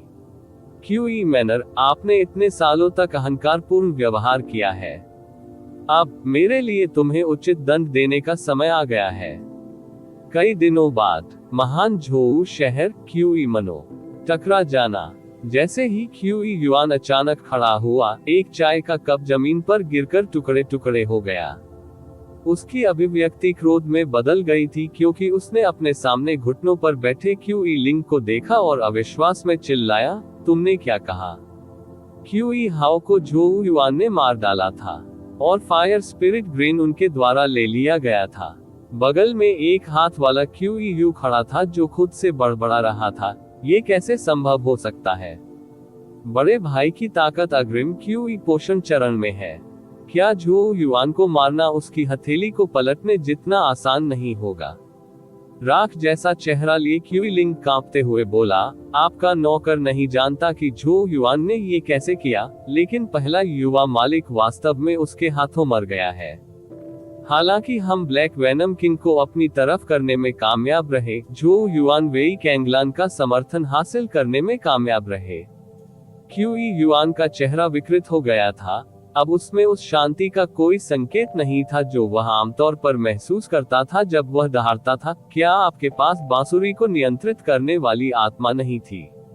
क्या ये विशाल अजगर प्रकार की युद्ध कठपुतली को नियंत्रित करने में सक्षम नहीं थी? क्यूई लिंग जवाब देते हुए लगभग रो रहा था, लेकिन झोउ युआन के पास एक छोटा सा जानवर था जिसमें अल्फा ओरिजिन चरण की ताकत थी, और यहाँ तक कि विशाल युद्ध कठपुतली अजगर भी इसके द्वारा नष्ट हो गया था। क्या क्यूई युआन की पुतलियां सिकुड़ गईं? ये जानकारी उन्होंने पहले नहीं सुनी थी। अधिकांश up to date novels audio books 108 को पर प्रकाशित होते हैं। इसके अलावा झोउ युआन की तरफ हरे रंग की पोशाक वाली लड़की जेनेसिस रून्स की कला में बेहद कुशल है और ग्रेड 4 जेनेसिस रून्स बना सकती है। क्यूई युआन की पांचों उंगलियां कसकर मुट्ठी में बंध गईं क्योंकि उसका रंग राख हो गया। असंभव। यदि शाही कबीले के पास ऐसी शक्ति होती तो उन्होंने बहुत पहले ही क्यूई मनो के खिलाफ कार्रवाई कर दी होती। क्यूई लिंग ने झट से कहा, तुम्हारे नौकर ने जो कुछ कहा है वह सच है। क्यूई युआन की अभिव्यक्ति में अनिश्चित रूप से उतार चढ़ाव आया। वह जानता था कि क्यूई लिंग को ऐसी चीजों के बारे में झूठ बोलने की कोई जरूरत नहीं थी क्योंकि वे संभावित थीं सत्य। लेकिन इससे क्यूई युआन और भी अधिक भ्रमित हो गया। आखिरकार वह इस पूरे समय शाही कबीले पर बारीकी से नजर रख रहा था और स्पष्ट रूप से समझ गया था कि उनके पास कितनी शक्ति है। अल्फा ओरिजिन जेनेसिस जानवर और ग्रेड 4 जेनेसिस रून्स में कुशल एक मास्टर अचानक कैसे प्रकट हुए? क्यूई लिंग ने तुरंत कहा, माय लॉर्ड, शाही कबीले की शक्ति नाटकीय रूप से बढ़ गई है और यहाँ तक कि वेई कैंगलान भी उनके साथ हो गए हैं। अगर हम ग्रेट झोउ सिटी में उनके पहुंचने तक इंतजार करते हैं तो वे निश्चित रूप से झोउ किंग के साथ जुड़ जाएंगे और आप पर हमला करेंगे। हमें इसकी आवश्यकता है जितनी जल्दी हो सके एक जवाबी उपाय के बारे में सोचना। क्यूई युआन की अभिव्यक्ति तूफानी हो गई। वह धीरे धीरे बैठ गया और उसके चेहरे पर एक दुष्ट भाव झलकने लगा। ऐसा लगता है कि मैंने वास्तव में झोउ किंग को कम आंका है। मेरा मूल रूप से मानना था कि शाही कबीले के लिए एकमात्र रास्ता धीरे धीरे खत्म हो जाना था। कौन सोच सकता था कि वह वास्तव में इस तरह का उलटफेर करने में सक्षम होगा? क्यूई युआन की आवाज बेहद ठंडी थी। हालांकि ऐसी शक्ति 1 साल पहले मुझे धमकाने में सक्षम हो सकती थी, लेकिन अब यह उनके लिए इतना आसान नहीं होगा। हमारे लिए सौभाग्य की बात है, उस छोटे से कमीने कृत्य के कारण उसकी प्रतिष्ठा पहले ही महान वू साम्राज्य के राजकुमार के कानों तक फैल चुकी है। महान राजकुमार को अपने कानों को खराब करने वाली ऐसी खबरें पसंद नहीं है और उसने हमें दिए गए समर्थन को बढ़ा दिया है, जिसका स्पष्ट इरादा है उस छोटे से कमीने को खत्म करने के लिए हमारा उपयोग कर रहे हैं। क्यूई युआन की आंखों में ठंडी रोशनी चमक उठी। उसका हाथ मेज पर फिसल गया और उसने निर्णायक रूप से कहा, हम ग्रेट झोउ सिटी छोड़ देंगे और क्यूई काउंटी वापस जाएंगे। मैंने मूल रूप से झोउ किंग को कुछ वर्षों के लिए कुछ शांति का आनंद लेने की अनुमति देने की योजना बनाई थी, लेकिन चूंकि वे मौत को दावत देने पर आमादा है, इसलिए मैं उनकी इच्छा पूरी करूंगा। वह खड़ा हो गया, उसकी आंखों से जहर टपक रहा था। जैसे ही वह शाही महल की दिशा की ओर मुड़ा, उसकी अभिव्यक्ति राक्षस के समान भयावह हो गई। छोटे लड़के झोउ युआन, चूंकि तुमने मेरे बेटे को मारने की हिम्मत की है, मैं ये सुनिश्चित करूंगा कि तुम्हारे पूरे परिवार को तुम्हारे साथ दफनाया जाए। जैसे ही उसके शब्द फीके पड़ गए, वह पहले ही कमरे से बाहर चला गया था। क्यूई यू और क्यूई लिंग उसके पीछे चल रहे थे। अगले दिन झोउ युआन और उसका समूह पूरी गति से यात्रा करने के बाद अंततः ग्रेट झोउ शहर पहुंचे। हालांकि जैसे ही वे शहर में दाखिल हुए, क्यूई मनो से एक छोटा संदेश फैल गया। क्यूई मनो महान क्यूई साम्राज्य की स्थापना के लिए स्वतंत्रता चाहता है, इसलिए हम महान झोउ साम्राज्य से अपनी वापसी की घोषणा करते हैं। राजा झोउ की सामान्यता के कारण महान झोउ साम्राज्य खंडित और टूट गया है, इसके नागरिक पीड़ा झेलने को मजबूर हैं। महान क्यूई साम्राज्य स्वर्ग की इच्छा का पालन करना चाहता है और महान झोउ साम्राज्य का स्थान लेना चाहता है। इस प्रकार पूरा ग्रेट झोउ साम्राज्य सदमे में था। ड्रैगन प्रिंस युआन अध्याय 95 विवाद विद्रोह। राजमहल में झोउ किंग का चेहरा गुस्से से सफेद हो गया था। उसकी मुट्ठियां मेज पर जोर जोर से प्रहार कर रही थी, जबकि उसकी आंखों से खौफनाक हत्याएं बह रही थी। ये स्पष्ट था कि क्यूई मैनर का संदेश उसके कानों तक पहले ही फैल चुका था। ऑडियो बुक्स 108 कॉम पर नवीनतम उपन्यास खोजे। बड़े हॉल में कई सैन्य नेता और मंत्री भी थे जिनकी अभिव्यक्तियां इस समय अनिश्चित रूप से घट बढ़ रही थी। व्यवहारिक रूप से हर कोई जानता था कि राजा क्यूई के मन में पिछले कुछ वर्षों से विद्रोह करने के विचार थे, लेकिन किसी ने भी यह उम्मीद नहीं की थी कि वह आज इतना बड़ा कदम उठाएंगे। राजा क्यूई ने पहले ही विद्रोह कर दिया है। आप सभी को क्या लगता है कि हमें क्या करना चाहिए? झोउ किंग की निगाहें नीचे की ओर गईं। उसकी भेदक निगाहें नीचे मंत्रियों के समूह पर टिक गईं। वह जानता था कि पिछले कुछ वर्षों में शाही कबीले की गिरावट के कारण यह अपरिहार्य था कि इनमें से कुछ मंत्री और सैन्य नेता क्यूई मनो से प्रभावित होंगे। उनका रुख हिल गया था। आखिरकार हर कोई जानता था कि महान वू साम्राज्य क्यूई मनो का समर्थन कर रहा था। क्यूई मनो का स्वतंत्र होने का निर्णय ग्रेट वू साम्राज्य के समर्थन के कारण भी हो सकता है। यदि शाही कबीले को क्यूई मनो द्वारा उखाड़ फेंका गया, तो अब क्यूई मनो के खिलाफ जाने वालों का भाग्य सुखद नहीं होगा। इस प्रकार कुछ समय के लिए महान हॉल कुछ हद तक शांत हो गया। इस समय अचानक एक आवाज गूंजी, महामहिम क्यूई मनो पहले से ही बहुत शक्तिशाली हो गया है और उसका मुकाबला करना कठिन है। मेरा सुझाव है कि हम क्यूई काउंटी को खुद को साम्राज्य से अलग करने की अनुमति दें और उनके साथ शांति वार्ता करने की पूरी कोशिश करें, ताकि किसी भी टकराव को रोका जा सके। सभी ने देखा, लेकिन पाया कि जिसने बात की थी वह लियू हो थी। लियू हो लियू शी के पिता थे और पिछले कुछ वर्षों में क्यूई मनो के बहुत करीब हो गए थे। जो ये सुनते ही किंग की अभिव्यक्ति बेहद उदास हो गई। जब उसने लियू हो की ओर देखा तो उसके मुंह के कोने एक मजाकिया मुस्कान के रूप में ऊपर उठे और कहा, तो लियू हो का मतलब है कि मुझे न केवल इस विद्रोह को रोकने के लिए किसी भी सैन्य बल को भेजने से रोकना चाहिए, बल्कि उन्हें उनकी भूमि का नियंत्रण भी देना चाहिए और शांति की भीख मांगो। लियू हो का रंग गोरा था और दाढ़ी नहीं थी। जब उसने झो किंग की आदमखोर निगाहों का सामना किया तो उसकी अभिव्यक्ति अपरिवर्तित रही और उसने कहा, तो क्या मैं पूछ सकता हूँ कि क्या महामहिम को राजा क्यूई को खत्म करने का कोई भरोसा है? झो किंग की पांचों उंगलियां कसकर भींच ली गईं क्योंकि क्रैकिंग की आवाजें निकल रही थी। क्यूई मनो पहले से ही मजबूत हो गया था और उसे महान वो साम्राज्य का समर्थन प्राप्त था। इसलिए यह विद्रोह निश्चित रूप से आकस्मिक नहीं था। यहाँ तक कि झो किंग ने खुद ये पुष्टि करने की हिम्मत नहीं की कि वह राजा क्यूई को दबाने में सक्षम होंगे। झो किंग ने अपनी आंखें बंद कर ली और अपने दिल की भावनाओं को नियंत्रित करते हुए कई गहरी सांसें ली। जब उसने धीरे धीरे अपनी आंखें फिर से खोली तो उनमें सिहरन पैदा करने वाली ठंडक भरी हुई थी। मैं आप समझौता नहीं करूंगा, भले ही इसके लिए मौत से लड़ना पड़े। झो किंग की आवाज में बर्फीले हत्या के इरादे को सुनकर उपस्थित सभी लोगों का दिल कांप उठा। ऐसा लगता था कि शाही कबीले और क्यूई मनो के बीच जीवन और मृत्यु की लड़ाई अपरिहार्य थी। लियू हो ने उदासीनता से कहा, महामहिम का निर्णय महान झो साम्राज्य को भारी खतरे में डाल देगा। क्या महामहिम को अभी भी यह समझ में नहीं आया है कि वर्तमान महान झो साम्राज्य के पास कितनी शक्ति है? साम्राज्य की ताकत अधिक से अधिक केवल क्यूई मनो के बराबर है। इसके अलावा महान सेनापति वे कैंगलान किसी भी शाही आदेश का पालन नहीं करते हैं और इसके बजाय छेद करते हैं। वह खुद कैंगलान काउंटी में है और जाने से इनकार कर रहा है। संभावना है कि वह क्यूई मनो के विद्रोह को नजरअंदाज कर देगा। इसलिए एक सशक्त दृष्टिकोण के कारण महान झो साम्राज्य निकट विनाश की स्थिति में आ जाएगा। लियू हो के शब्द हॉल में गूंज उठे, जिससे कई मंत्रियों और सैन्य नेताओं के चेहरे उदास हो गए।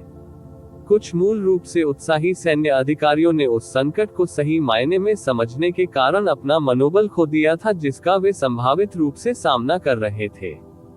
हॉल में गिरे हुए मनोबल को देखकर झो किंग का रंग उड़ गया। लियू हो के शब्द हास्यास्पद हैं। यदि हम हार मान लेते हैं और शांति चाहते हैं तो क्यूई युआन निश्चित रूप से हम पर तब तक और अधिक दबाव डालेगा जब तक कि हमारा महान झो साम्राज्य पूरी तरह खत्म नहीं हो जाता। जहां तक मैं देख सकता हूं, लियू हो की सलाह केवल मौत की ओर ले जाएगी। जब हॉल में सन्नाटा था, अचानक बर्फीली हंसी गूंज उठी। अचानक आए आवाज से हॉल में मौजूद कई मंत्री और सैन्य नेता स्तब्ध रह गए। उन्होंने जल्दी से अपना सिर घुमाया और पाया कि एक दुबला पतला युवक प्रवेश द्वार से अंदर आ रहा है। प्रिंस झो युआन। ये कौन था? ये देखकर हर कोई दंग रह गया। लियू हो ने केवल झो युआन की ओर देखा और उपहास किया, महामहिम अभी भी बहुत छोटे हैं और स्वाभाविक रूप से परिणामों पर विचार नहीं करेंगे। महान झो साम्राज्य की वर्तमान ताकत को देखते हुए क्यूई मनो के खिलाफ सीधे संघर्ष में हमें क्या विश्वास है? मुझे लगता है कि महामहिम को पीछे वाले हॉल में जाकर इंतजार करना चाहिए। यह आधिकारिक मामलों पर चर्चा करने का स्थान है, न कि आपके लिए कुछ भी कहने का स्थान। झो युआन की अभिव्यक्ति उदासीन थी क्योंकि उसने उत्तर दिया, लियू हो, ऐसा लगता है कि क्यूई युआन ने आपको सब कुछ नहीं बताया। लियू हो की आंखें सिकुड़ गईं। आप क्या कहने की कोशिश कर रहे हैं?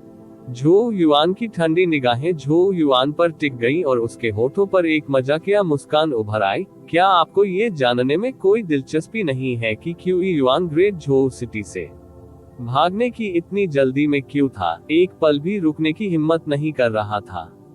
उसकी अपनी क्यूई जागीर, लियू हो ने व्यंग्य किया। ओह, क्या इसका आपके महामहिम से कुछ संबंध हो सकता है? उनका स्वर उपहास से भरा था, लेकिन कौन उम्मीद कर सकता था कि झो युआन वास्तव में जवाब में सिर हिलाएगा। ऐसा लगता है कि आपका मस्तिष्क अभी भी काम कर रहा है। क्यूई युआन को वास्तव में डर था कि मैं समय से पहले वापस आ जाऊंगा, जिससे उसे ग्रेट झो सिटी से भागने का कोई मौका नहीं मिलेगा।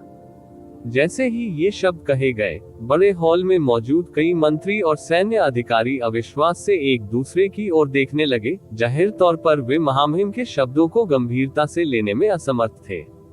आप जैसा मात्र क्यूई पोषण चरण का बच्चा संभवतः क्यूई युआन को इतना कैसे डरा सकता है कि उसने ग्रेट झो शहर में एक पल भी रुकने की हिम्मत नहीं की। ये वस्तुतः सदी का सबसे बड़ा मजाक था। बकवास, लियू हो ने व्यंग्य किया। झो किंग ने भौहें चढ़ा दी। झो युआन के शब्द वास्तव में अहंकारी थे, लेकिन उन्होंने ऐसा किया पूर्व को भ्रमित करे।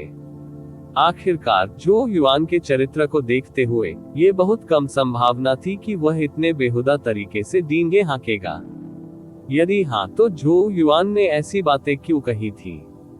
झो युआन ने सभी की निगाहों को नजरअंदाज कर दिया और केवल अपने शरीर को एक तरफ कर लिया, जबकि उसकी नजरें हॉल के बाहर की ओर थीं। उसकी हरकतों को देखकर झो किंग सहित हॉल में मौजूद सभी लोगों ने भी प्रवेश द्वार पर अपनी हैरान निगाहें डाली। जैसे ही हर कोई ध्यान से देख रहा था, अचानक भारी कवच के टकराने की आवाज सुनाई दी और जल्द ही सभी ने भारी कवच पहने हुए एक अच्छी तरह से निर्मित आकृति को हॉल में प्रवेश करते देखा। वह आकृति हॉल के केंद्र में रुक गई और एक घुटने पर बैठ गई। हॉल में धीमी आवाज गूंजते ही उसने धीरे से अपना हेलमेट उतार दिया। जनरल वेई कैंगलान महामहिम का स्वागत करते हैं। हंगामा। तारानकन हॉल में मौजूद हर व्यक्ति आश्चर्य से उस आकृति को देख रहा था, और यहाँ तक कि झो किंग भी अचानक उठ खड़ा हुआ और उसने अविश्वास से वेई कैंगलान की आकृति को देखा। जब से कई साल पहले ब्लैक वेनम किंग ने कैंगलान काउंटी पर हमला किया था, तब से महान जनरल वेई कैंगलान ने कभी भी ग्रेट झो शहर में एक भी कदम नहीं उठाया था और शाही आदेशों में से एक का भी जवाब नहीं दिया था। अतः सभी को विश्वास था कि वह स्वतंत्र होकर रहेंगे। किसी ने सपने में भी नहीं सोचा होगा कि उसी दिन क्यूई मैनर ने अपने विद्रोह की घोषणा की थी। वह एक बार फिर ग्रेट झो शहर में आएगा और दास्ता की मुद्रा प्रदर्शित करेगा। लियू हो की अभिव्यक्ति बदल गई। यदि वेई कैंगलान ग्रेट झो शाही कबीले का पक्ष लेना चुनते हैं तो निस्संदेह एक बड़ी सहायता होगी।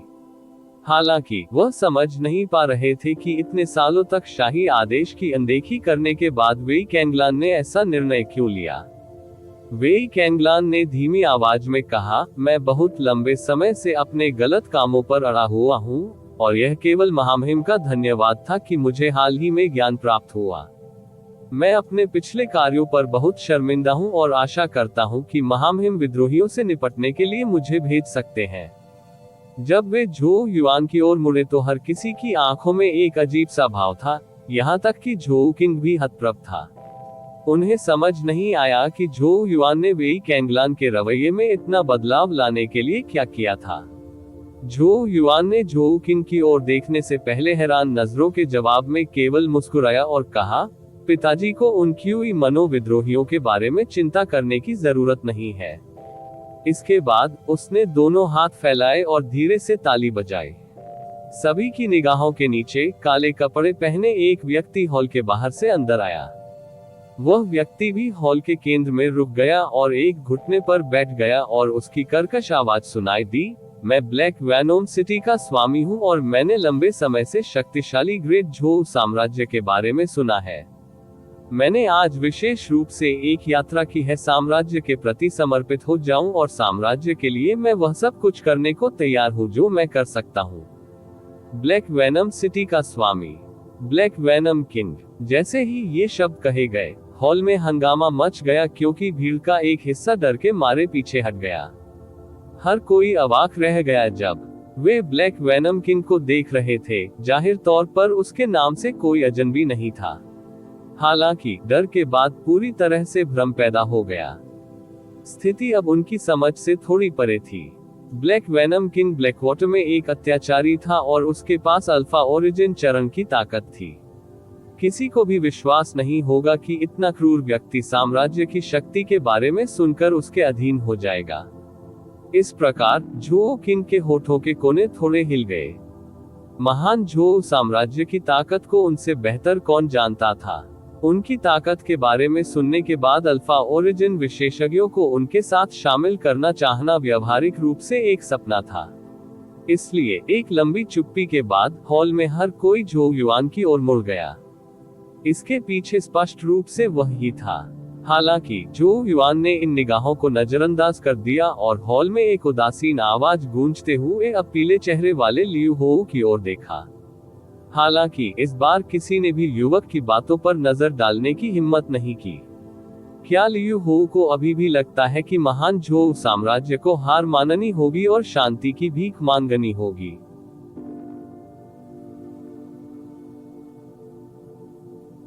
ड्रैगन प्रिंस युआन अध्याय 96। 5 जैसे ही झोउ युआन की आवाज बड़े हॉल में गूंजी, लियू हो का चेहरा लाल हो गया और कुछ समय के लिए बोलने में असमर्थ हो गई। आखिरकार किसी ने कल्पना भी नहीं की होगी कि झोउ युआन को वास्तव में वेई कैंगलान और ब्लैक वेनम किंग का समर्थन प्राप्त होगा। आप ऑडियो बुक्स 108 देख रहे हैं। धोखेबाजों से सावधान रहें। झोउ युआन के पहले के शब्दों को याद करते ही सभी के मन में समझ की लहर दौड़ गई। इसमें कोई आश्चर्य नहीं कि क्यों युआन ने ग्रेट झोउ शहर में रुकने की हिम्मत नहीं की। उसे झोउ युआन के बारे में ये सारी जानकारी पहले से ही पता थी। ये वास्तव में सच था कि वेई कैंगलान और ब्लैक वेनम किंग का एक साथ काम करना ये सुनिश्चित करने के लिए पर्याप्त था कि क्यों युआन शहर छोड़ने में असमर्थ था। झोउ युआन ने शांति से कहा, ब्लैकवाटर में क्यूई युआन ने क्यूई हाओ को फायर स्पिरिट ग्रेन के लिए मेरे साथ प्रतिस्पर्धा करने के लिए भेजा। वे अंततः असफल रहे। क्यूई हाओ ने मेरे हाथों अपनी जान गंवा दी और मुझे जनरल वेई और ब्लैक वेनम किंग का समर्थन प्राप्त हुआ। क्यूई युआन को विद्रोह करने के लिए मजबूर होना पड़ा क्योंकि वह ये जानता था। हर कोई अवाक रह गया। इतना कुछ होने के बाद ये पता चला कि राजा क्यूई को झोउ युआन द्वारा विद्रोह करने के लिए मजबूर किया गया था। लेकिन जब कोई इसके बारे में सोचना शुरू करता है तो ये समझ में आता है। वेई कैंगलान और ब्लैक वेनम किंग की सहायता से शाही कबीले की शक्ति व्यावहारिक रूप से कई गुना बढ़ गई थी और ऐसा कोई रास्ता नहीं था कि वे क्यूई मनों के अस्तित्व को बर्दाश्त करना जारी रख सकें। यदि राजा क्यूई बैठकर मृत्यु की प्रतीक्षा नहीं करना चाहता था तो उसके पास विद्रोह ही एकमात्र विकल्प था। लेकिन उसने ऐसा कैसे किया? कई मंत्रियों और सैन्य नेताओं के दिल कांप उठे जब उन्होंने झोउ युआन के युवा चेहरे की ओर देखा। ये सोचने के लिए कि वेई कैंगलान मुद्दा जिसने झोउ किंग को कई वर्षों तक परेशान किया था, झोउ युआन द्वारा इतनी आसानी से हल कर दिया गया था। ये सचमुच अकल्पनीय था। जब लियू होउ ने युवक के शांत चेहरे को देखा तो उसका दिल समुद्र मंथन के समान था। उसके भीतर अचानक पछतावे की एक झलक उभरी। पछतावा उस शादी के कारण था जो झोउ किंग ने झोउ युआन और उसकी बेटी लियूशी के बीच प्रस्तावित की थी। हालांकि लियूशी की तीखी असहमति के कारण इसमें कुछ भी सामने नहीं आया, लेकिन ये कहा जाना चाहिए कि उस समय लियू होउ स्वयं शाही कबीले और झोउ युआन के भविष्य के बारे में आशावादी नहीं थे। इस प्रकार उन्होंने अंततः शादी से इनकार करने के लिए लियूशी की आपत्ति को स्वीकार कर लिया और उसका उपयोग किया। फिर भी जिसके बारे में वे आशावादी नहीं थे, उसमें 1 वर्ष से भी कम समय में लगभग जादुई परिवर्तन हो गया था। न केवल उसने ग्रेट झोउ इंस्टीट्यूट की क्लास रैंकिंग परीक्षा में नंबर 1 स्थान प्राप्त करते हुए क्यूईयू को हराया था, बल्कि अब वह किसी अज्ञात विधि के माध्यम से वेई कैंगलान और ब्लैक वेनम किंग का समर्थन हासिल करने में भी कामयाब रहा था। एक सामान्य व्यक्ति ऐसी उपलब्धि कैसे हासिल कर सकता है? बड़े हॉल में झोउ किंग अंततः सदमे की अवधि के बाद अपने होश में लौट आया। उन्होंने तुरंत वेई कैंगलान और ब्लैक वेनम किंग की ओर देखा और कहा, कृपया उठें। आपकी मदद से महान झोउ साम्राज्य निश्चित रूप से विद्रोहियों को खत्म कर देगा। हॉल में मूल रूप से गिरा हुआ मनोबल इस समय बढ़ गया क्योंकि कई सैन्य अधिकारियों ने एक के बाद एक स्वेच्छा से काम करना शुरू कर दिया। ऐसा लग रहा था कि कुछ समय के लिए उनका मनोबल काफी ऊंचा रहेगा। महान जनरल वेई कांगलान और ब्लैक वेनोम किंग के समर्थन से ग्रेट झोउ साम्राज्य की शक्ति अब क्यूई मनो से आगे निकल गई। ये देखकर कि मनोबल ठीक हो गया है, झोउ किंग का चेहरा काफी बेहतर दिख रहा था। उसकी नजर बड़े हॉल में पड़ी और एक तेज आवाज सुनाई दी, आज से महान झोउ साम्राज्य युद्ध की तैयारी शुरू कर देगा। शाही रक्षक ग्रेट झोउ शहर का कार्यभार संभालेंगे और उन विद्रोहियों की हर गतिविधि पर नजर रखने के लिए स्काउट्स भेजेंगे। क्यूई मनो, इससे पहले कि उनकी नजर लियू हो पर पड़ी, उन्होंने बर्फीली आवाज में कहा, जहां तक लियू हो की बात है, आपको इस अवधि के दौरान अपना निवास छोड़ने की अनुमति नहीं दी जाएगी। ये स्पष्ट था कि उसका इरादा लियू हो को कैद करने का था। इसके अलावा ये कल्पना करना आसान था कि झोउ किंग कैसे क्यूई मैनर के जासूसों के महान झोउ साम्राज्य को शुद्ध करना शुरू कर देगा, जिनमें से कुछ वर्तमान में मौजूद थे और संभवतः भागने में सक्षम नहीं होंगे। लियू हो का चेहरा बेहद पीला पड़ गया था। वह जानता था कि लियू परिवार के लिए ये सब खत्म हो गया है। झोउ किंग की निर्णायकता और निर्ममता के कारण बड़े हॉल में माहौल कुछ भारी हो गया। अन्य सभी सैन्य अधिकारी अपने वर्तमान आवंटित क्षेत्रों की रक्षा करेंगे। हम महान झोउ साम्राज्य की भूमि को लेने की अनुमति नहीं देंगे। झोउ किंग की गंभीर आवाज हॉल में गूंज उठी। समझा। सम्मान की एक श्रृंखला हॉल के भीतर प्रतिक्रियाएं सामने आईं। अपने निर्देश देने के बाद झोउ किंग ने सभी को जाने की अनुमति दे दी, जबकि वेई कांगलान और ब्लैक वेनोम किंग के लिए आवास तैयार करने के लिए किसी को भेजना सुनिश्चित किया। हॉल अचानक खाली हो गया। झोउ किंग और झोउ युआन ही बचे थे। झोउ किंग ने हॉल में दुबले पतले युवा को देखा। उसकी आंखों में खुशी छलक रही थी। वह झोउ युआन की ओर चला और धीरे से उसके कंधों को थपथपाया। युआन, इस बार मुझे वास्तव में आपको धन्यवाद देना है। यदि झोउ युआन को वेई कांगलान और ब्लैक वेनम किंग का समर्थन नहीं मिला होता, तो राजा क्यूई के साथ मौत की लड़ाई ही एकमात्र विकल्प बचता। झोउ युआन मुस्कुराया। पिताजी ने इतने सालों तक इतना बड़ा बोझ उठाया है, इसे थोड़ा कम करने में मेरी मदद करना ही उचित है। वह झोउ किंग के दर्द को कैसे नहीं जान सकता था। कई वर्षों पहले हुए महान वू साम्राज्य के विद्रोह ने शाही कबीले की गरिमा को तार तार कर दिया था। भले ही वे महान झोउ साम्राज्य को कड़ी मेहनत से संरक्षित करने में कामयाब रहे थे, लेकिन खोई हुई गरिमा को पुनः प्राप्त करना इतना आसान नहीं था। ऐसी स्थिति में राजकुल का स्वाभाविक रूप से पतन हो जाएगा। यदि झोउ किंग की कड़वी दृढ़ता नहीं होती, तो उनका कबीला बहुत पहले ही गायब हो गया होता। महान झोउ साम्राज्य की सुरक्षा की खातिर उसने समय समय पर अनुचित क्यूई मनो को छोड़ दिया था और थोड़ी सी भी शिकायत के बिना सभी भयानक परिणामी भावनाओं को अपने पेट के गड्ढों में निगल लिया था। जैसे ही उसने झोउ युआन को देखा, यहाँ तक कि झोउ किंग जैसे किसी व्यक्ति की आंखें भी मदद नहीं कर सकी, लेकिन बड़बड़ाते हुए थोड़ी लाल हो गईं। युआन, आखिरकार बड़ा हो गया है। पिताजी, चूंकि क्यूई युआन अभी भी यह जानने के बाद भी विद्रोह करने का साहस कर रहा है कि मुझे वेई कांगलान और ब्लैक वेनम किंग का समर्थन प्राप्त हो गया है, इसलिए संभावना है कि उसके पास पीछे हटने के लिए कुछ है। हमें इसके खिलाफ सावधानी बरतनी चाहिए। जैसे ही उसने चेतावनी दी, झोउ युआन की अभिव्यक्ति थोड़ी गंभीर हो गई। झोउ किंग ने सिर हिलाया। अगर मैं गलत नहीं हूँ, तो मुझे डर है कि ग्रेट वू साम्राज्य ने उसे जबरदस्त समर्थन दिया है। झोउ युआन की आंखें रात की तरह गहरी हो गईं। मैंने सुना है कि कक्षा रैंकिंग परीक्षा के दौरान मेरे प्रदर्शन की खबर ग्रेट वू साम्राज्य के राजकुमार के कानों तक पहुंच गई है।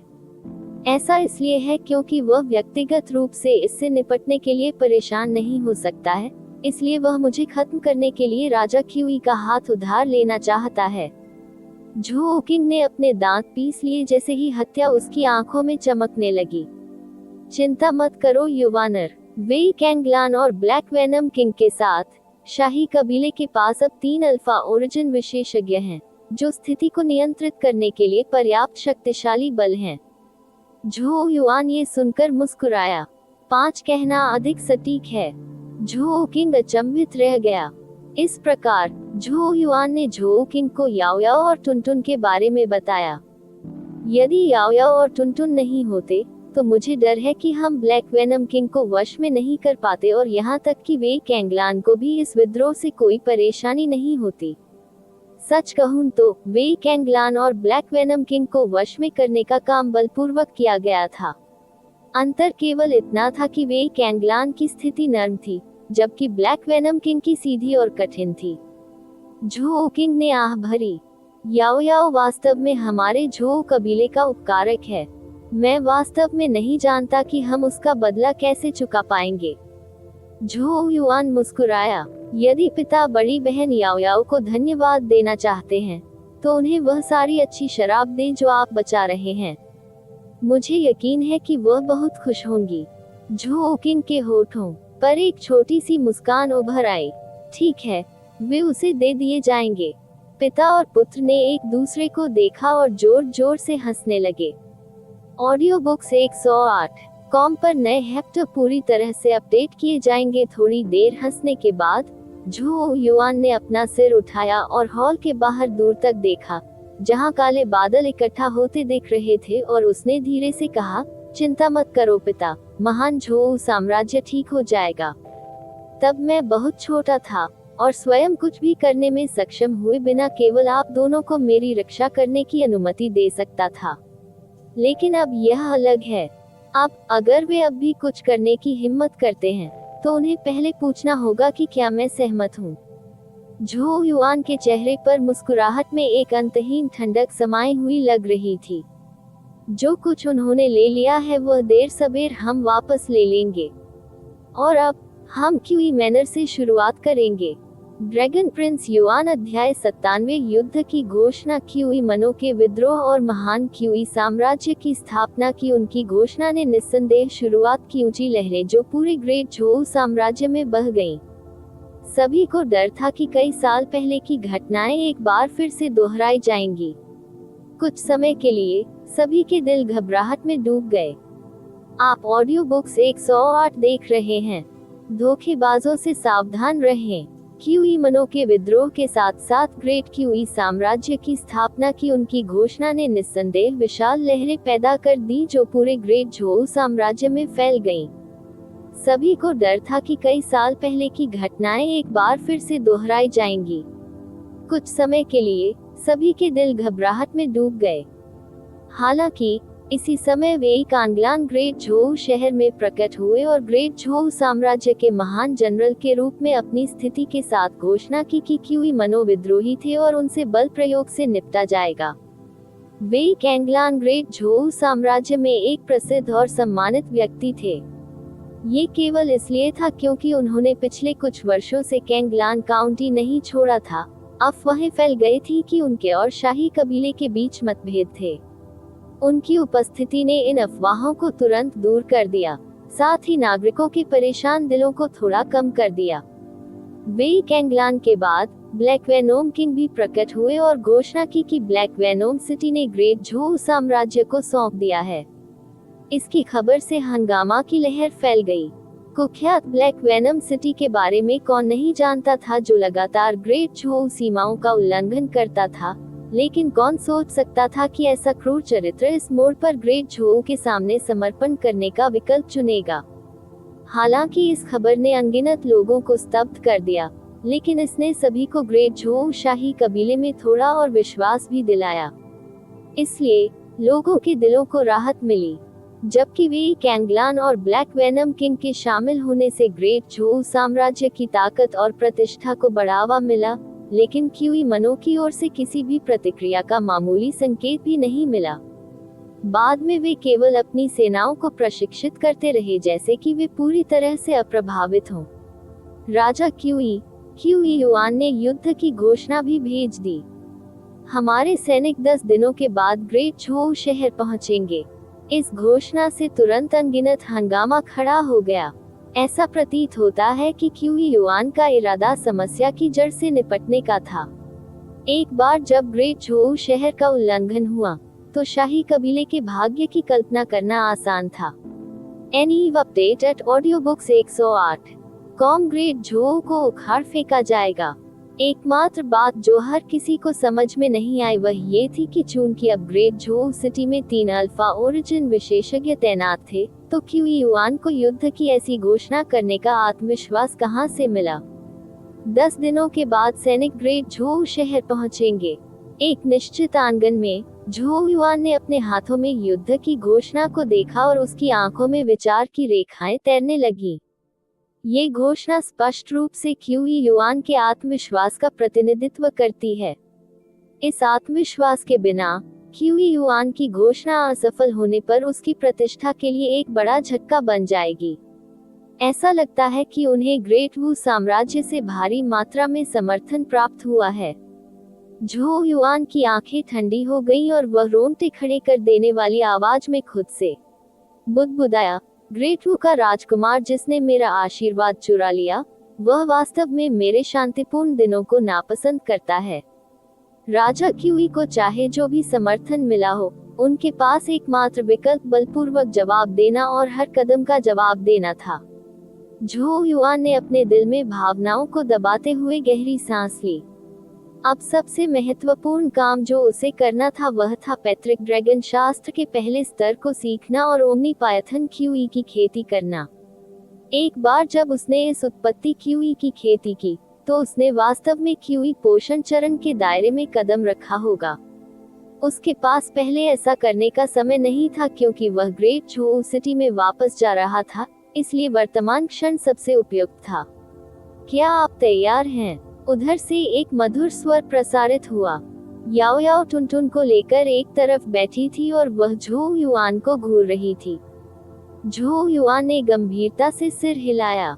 बिना किसी देरी के उसने धीरे से अपने यूनिवर्स बैग को थपथपाया और प्रकाश की कई चमकी उड़कर उसके सामने पत्थर की मेज पर गिरी। स्वर्गीय स्वर्ण मज्जा, नौ अंडरवर्ल्ड ब्लैक स्प्रिंग क्रिस्टल, उत्पत्ति निगलने वाली चट्टान, ग्रेट 4 अजगर प्रकार की जानवर आत्मा। झोऊ युआन मदद नहीं कर सका लेकिन राहत की सांस ली क्योंकि उसने अपने सामने 4 उत्पत्ति सामग्रियों की प्रशंसा की। आखिरकार उसने सब कुछ इकट्ठा कर लिया। इतना प्रयास और समय निवेश करना।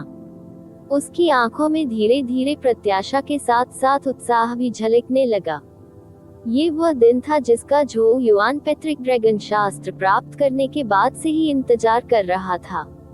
उसने याओ याओ की ओर देखा और उसे हल्का सा सिर हिलाया, इससे पहले कि उसकी अभिव्यक्ति गंभीर हो जाती। अपने यूनिवर्स बैग को थपथपाते ही उसके हाथ में एक रहस्यमयी धब्बेदार हड्डी का टुकड़ा दिखाई दिया। हड्डी के टुकड़े से फैली एक अवर्णनीय उपस्थिति। बादल की गरज। टुनटुन अचानक याओ याओ की बाहों से बाहर कूद गई और धीमी आवाज में गुर्राने लगी।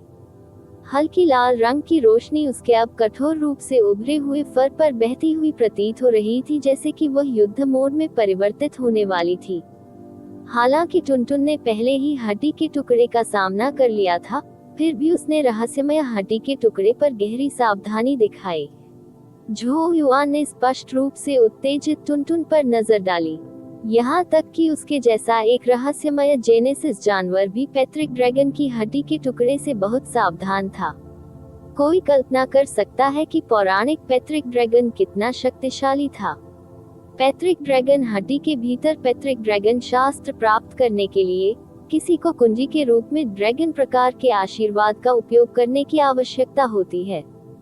झोऊ युआन थोड़ा घबराया हुआ था क्योंकि उसने अपना हाथ उठाया जिस पर ड्रैगन का आक्रोश जहर जमा हुआ था। पवित्र ड्रैगन आशीर्वाद जो मूल रूप से उसका था, ग्रेट वू के अजगर और गौरैया द्वारा चुरा लिया गया था। वर्तमान में वह केवल ड्रैगन के आक्रोश जहर को कुंजी के रूप में उपयोग करने का प्रयास कर सकता है। यदि वह असफल हो गया तो ये कहा जा सकता है कि उसके और पैट्रिक ड्रैगन शास्त्र के पथों का मिलना तय नहीं था। उसकी आंखों में घबराहट देखकर याओ याओ ने थोड़ा झुंझलाया और कहा, चिंता मत करो। चूंकि मैंने कहा है कि यह काम करेगा, ये निश्चित रूप से काम करेगा। झोऊ युआन ने अजीब सी हंसी छोड़ी। इसके तुरंत बाद उन्होंने अपना ध्यान केंद्रित करना शुरू कर दिया। बिना किसी देरी के, जिस हाथ में ड्रैगन का आक्रोश जहर था वह धीरे धीरे पैट्रिक ड्रैगन की हड्डी के टुकड़े के चारों ओर कस गया। जैसे ही पैट्रिक ड्रैगन की हड्डी का टुकड़ा उसकी हथेली पर ड्रैगन के आक्रोश जहर के संपर्क में आया, झो युआन ने तुरंत महसूस किया कि धब्बेदार हड्डी के टुकड़े पर प्रकाश की हल्की किरणें उभर रही हैं। ये रन सांस लेते हुए, मजबूत और कमजोर के बीच स्पंदित होते हुए प्रतीत होते थे। झो युआन की हथेली पर खून से सना ड्रैगन का आक्रोश जहर ऐसे छटपटाने लगा मानो वह किसी चीज से आकर्षित हो गया हो। उसकी हथेली से खून की लाल धारियां निकली और पैट्रिक ड्रैगन की हड्डी में डाली गईं। पैट्रिक ड्रैगन की हड्डी पर रून और भी चमकीले हो गए क्योंकि ड्रैगन की हड्डी से गूंजती हुई एक अत्यंत प्राचीन ड्रैगन दहाड़ समय और स्थान को पार करती हुई प्रतीत हुई। आंगन से सारा शोर फीका पड़ने लगा। इस समय पैट्रिक ड्रैगन की हड्डी जोर से हिल गई। एक सेकंड बाद भीतर से एक रहस्यमयी रोशनी निकली जो हवा में चमकती हुई झो युआन की भौहों के बीच की जगह पर जा लगी। बूम! झो युआन के दिमाग में एक गहरी तेज आवाज गूंज उठी। झो युआन की आत्मा कांप उठी जैसे कि वह अब उस निराकार द्रव्यमान में पहुंच गई है जो सृष्टि से पहले अस्तित्व में थी, वह समय जब स्वर्ग और पृथ्वी का जन्म होना बाकी था। अचानक आदिम अराजकता के भीतर एक जीवन रूप का जन्म हुआ। उसका शरीर कल्पना से परे जबरदस्त था। ये पैट्रिक ड्रैगन था। पैट्रिक ड्रैगन ने दहाड़ते हुए आदिम अराजकता को नष्ट कर दिया। यह एक नई दुनिया के निर्माण के समान कार्य था। जैसे ही उसकी नजर झो युआन पर पड़ी, उसने धीरे धीरे अपना सिर उठाया। टाइटैनिक आंखें मौलिक अराजकता की चमक से टिमटिमा रही थीं। अगले ही पल आदिम अराजकता की रोशनी उसकी आंखों से निकली और सीधे उसकी ओर चली गई। बूम! प्रारंभिक अराजकता की रोशनी ने तुरंत झो युआन की आत्मा को बिखेर दिया। झो युआन की कसकर बंद आंखें इस समय अचानक खुल गईं। उसके शरीर से पसीना टपक रहा था। हालांकि वह नहीं जानता था कि उसकी आत्मा ने पहले जो देखा था वह वास्तविक था या नहीं। उसने जो दबाव महसूस किया था उसने उसे लगभग नष्ट कर दिया था। यदि उसने प्राइमल केस डिवाइन ग्रिंडस्टोन विजुअलाइजेशन विधि का लगातार अभ्यास नहीं किया होता, जिसने महान आतंक पर काबू पाने और खुद को संयमित करने की उसकी इच्छा शक्ति को निखारा होता, तो संभावना थी कि उसकी आत्मा उसी क्षण तितर-बितर हो गई होती जब पैट्रिक ड्रैगन ने उसकी ओर देखा होता। हालांकि वह उसकी नजर को झेलने में कामयाब रहा। झो युआन ने हल्की कांपती हुई उंगली बढ़ाई और धीरे से अपनी भौहों के बीच के क्षेत्र को महसूस किया और उसके होठों के कोनों से बेकाबू उत्तेजना की मुस्कान उभर आई। एक निश्चित की हुई साधना पद्धति वर्तमान में उसके दिमाग में चल रही थी। यह ओमनी पायथन क्यूई के लिए क्यूई खेती विधि थी। आखिरकार वह ऐसा कर सका। पैट्रिक ड्रैगन शास्त्र प्राप्त किया। ड्रैगन प्रिंस युआन अध्याय 98 ओमनी पायथन क्यूई। तो ये पैट्रिक ड्रैगन शास्त्र का पहला स्तर है। ओमनी पायथन क्यूई के लिए क्यूई साधना विधि। आप ऑडियो बुक्स 108 देख रहे हैं। धोखेबाजों से सावधान रहें। आंगन में झो युआन की बंद आंखें एक बार फिर खुल गईं। उत्साह और आश्चर्य उसके चेहरे पर तैरने लगा क्योंकि उसने अपने दिमाग में रहस्यमय और जटिल क्यूई खेती पद्धति पर विचार किया। कई परीक्षणों और कठिनाइयों के बाद क्यूई खेती पद्धति का पहला स्तर अंततः उनके हाथों में था। बधाई हो, अब आप पैट्रिक ड्रैगन शास्त्र के अभ्यासी हैं। याओ याओ की सुंदर आंखें झो युआन पर केंद्रित हो गईं और उसने धीरे से कहा, हालांकि आपको पता होना चाहिए कि एक बार जब आप ओमनी पायथन क्यूई की खेती कर लेते हैं, तो आप इस प्रक्रिया को उलट नहीं पाएंगे और केवल इस अतुलनीय कठिन रास्ते पर तब तक आगे बढ़ सकते हैं। मौत। झो युआन एक पल के लिए चुप हो गया और उसने धीरे से सिर हिलाया। हालांकि उसकी आंखों से यह स्पष्ट था कि उसका संकल्प डिगा नहीं था। इसके बजाय दृढ़ संकल्प की लपटें और भी तेज हो गईं। इस दुनिया में बहुत सारे खतरे हैं। पर्याप्त शक्ति के बिना मैं एक दिन बैटल पपेट संप्रदाय के भाग्य को साझा करने के लिए आ सकता हूँ, जो 80,000 मील के दायरे में कई जीवन रूपों में से एक यादृच्छिक रूप हो सकता है, किसी और के हाथ के झटके से आसानी से नष्ट हो जाता है। मुझे ऐसा नतीजा पसंद नहीं है। नहीं, मैं अपने पक्ष के लोगों पर ऐसी कोई आपदा आते देखना चाहता हूँ। इस प्रकार मुझे मजबूत बनने की जरूरत है, ऐसी किसी भी आपदा का विरोध करने के लिए पर्याप्त मजबूत। याओ याओ ने झोउ युआन की आंखों को देखा, जो अटूट दृढ़ संकल्प के साथ चमक रही थी, और अंततः अपनी नुकीली बर्फ सफेद थोड़ी के साथ स्वीकृति का एक हल्का सिर हिलाया। चूंकि आपने अपना संकल्प ले लिया है, इसलिए आपको शुरुआत करनी चाहिए। मैं इस प्रक्रिया के दौरान आपकी रक्षा करूंगा। झोउ युआन ने गंभीरता से सिर हिलाया। बिना किसी हिचकिचाहट के उसकी आंखें बंद हो गईं और उसने अपने दिमाग में ओमनी पायथन क्यूई खेती पद्धति का सावधानी पूर्वक स्वाद लिया। 2 घंटे बाद उसने फिर से अपनी आंखें खोली। गर्जन। झोउ युआन का शरीर थोड़ा सा हिल गया।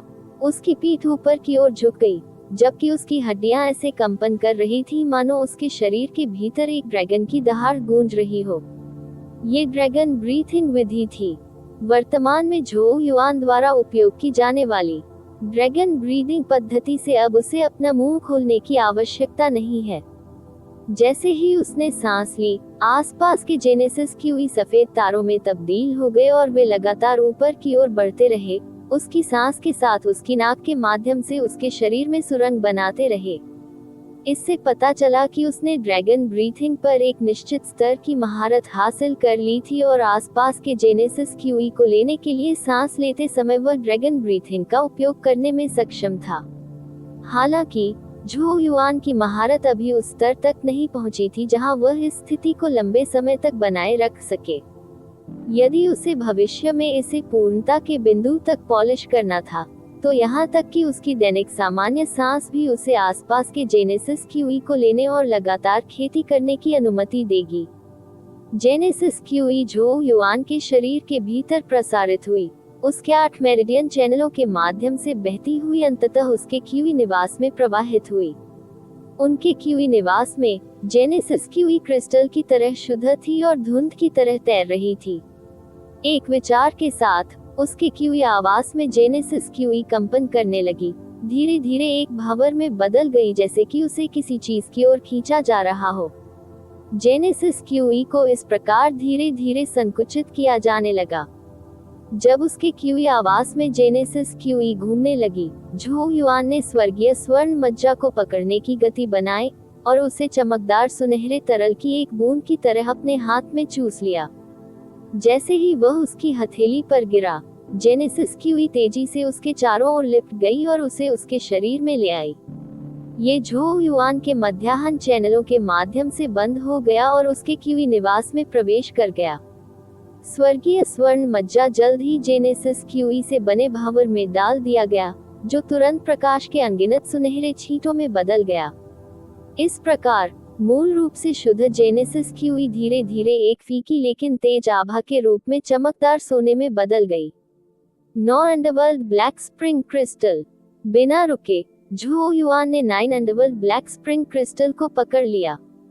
जैसे ही उसका हाथ उसके चारों ओर बंद हुआ, जेनेसिस क्यूई ने क्रिस्टल को छोटे छोटे टुकड़ों में कुचल दिया। काली ठंडी क्यूई के टुकड़ों को जेनेसिस क्यूई द्वारा बंडल किया गया था और झोउ युआन के शरीर में लाया गया था, जो घूमते हुए सुनहरे भावर में डालने से पहले उसके क्यूई आवास में समाप्त हो गया था। काली रोशनी के कण अब सुनहरे भीतर तैरने लग। भंवर उत्पत्ति निगलने वाली चट्टान। झोउ युआन की गतिविधियों का अब अधिक अभ्यास किया गया। जेनेसिस निगलने वाली चट्टान उसके हाथ में प्रवेश करते ही तेजी से कुचलकर पाउडर बन गई और रात के समय काली क्यूई के टुकड़े उसके क्यूई आवास में भेज दिए गए। इन 3 उत्पत्ति सामग्रियों को अपने क्यूई निवास में भेजने के बाद झोउ युआन की नजर अंतिम घटक की ओर गई। ग्रेड 4 अजगर प्रकार उत्पत्ति जानवर आत्मा।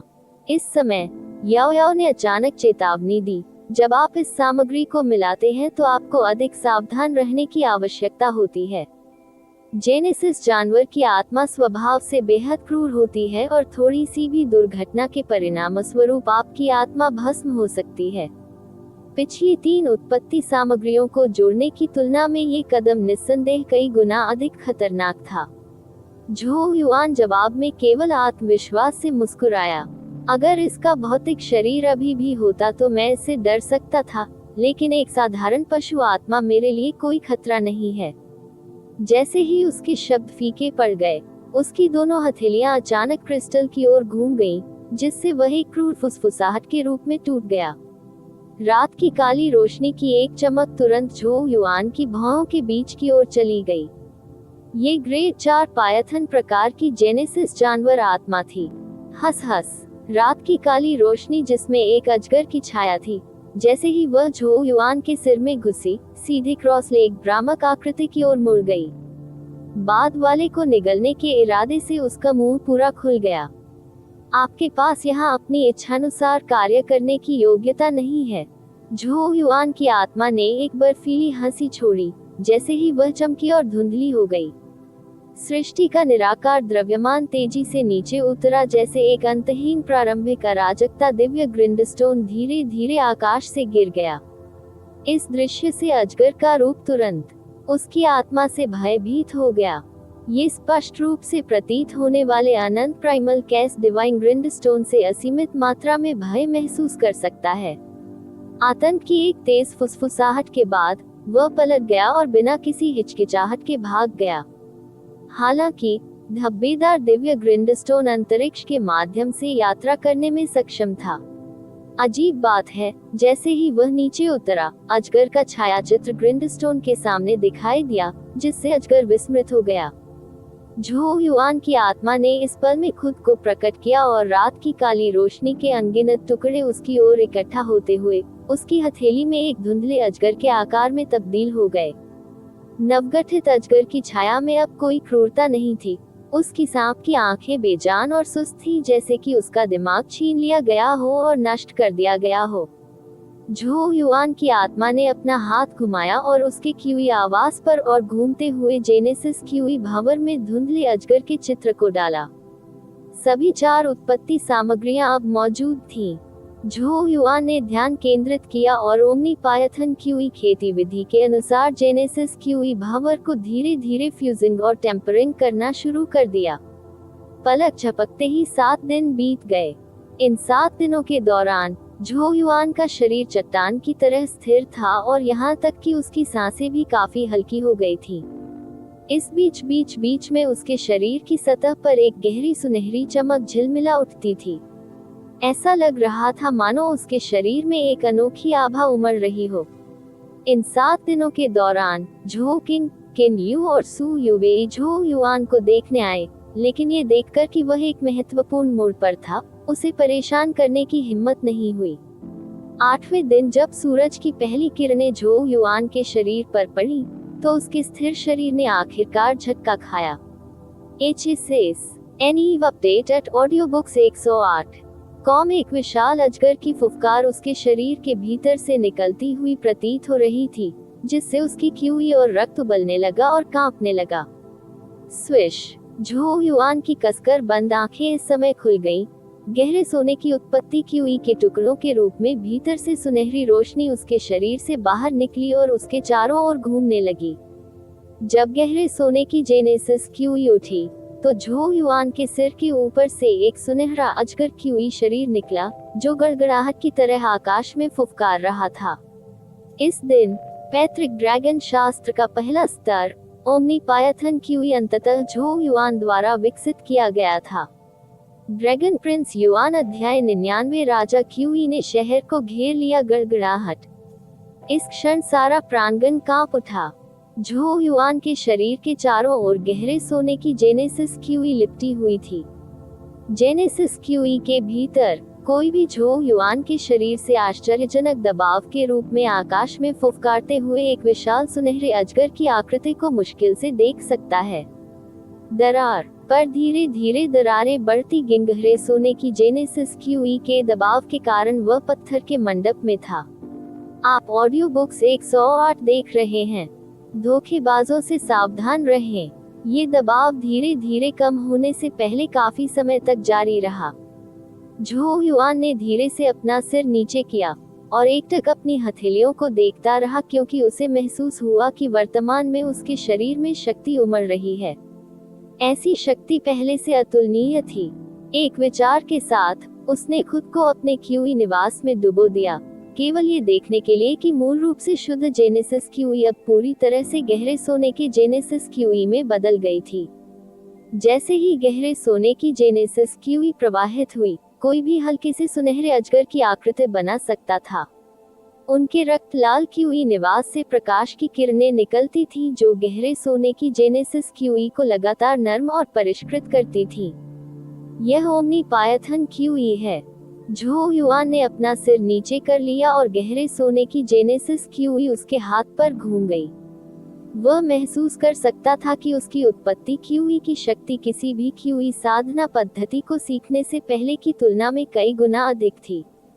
झो युआन को भरोसा था कि अगर वह अब क्यूई हाउ से लड़ता है, तो उसे आसानी से क्यूई हाउ को दबाने के लिए स्वर्गीय युआन ब्रश का उपयोग करने की भी आवश्यकता नहीं होगी।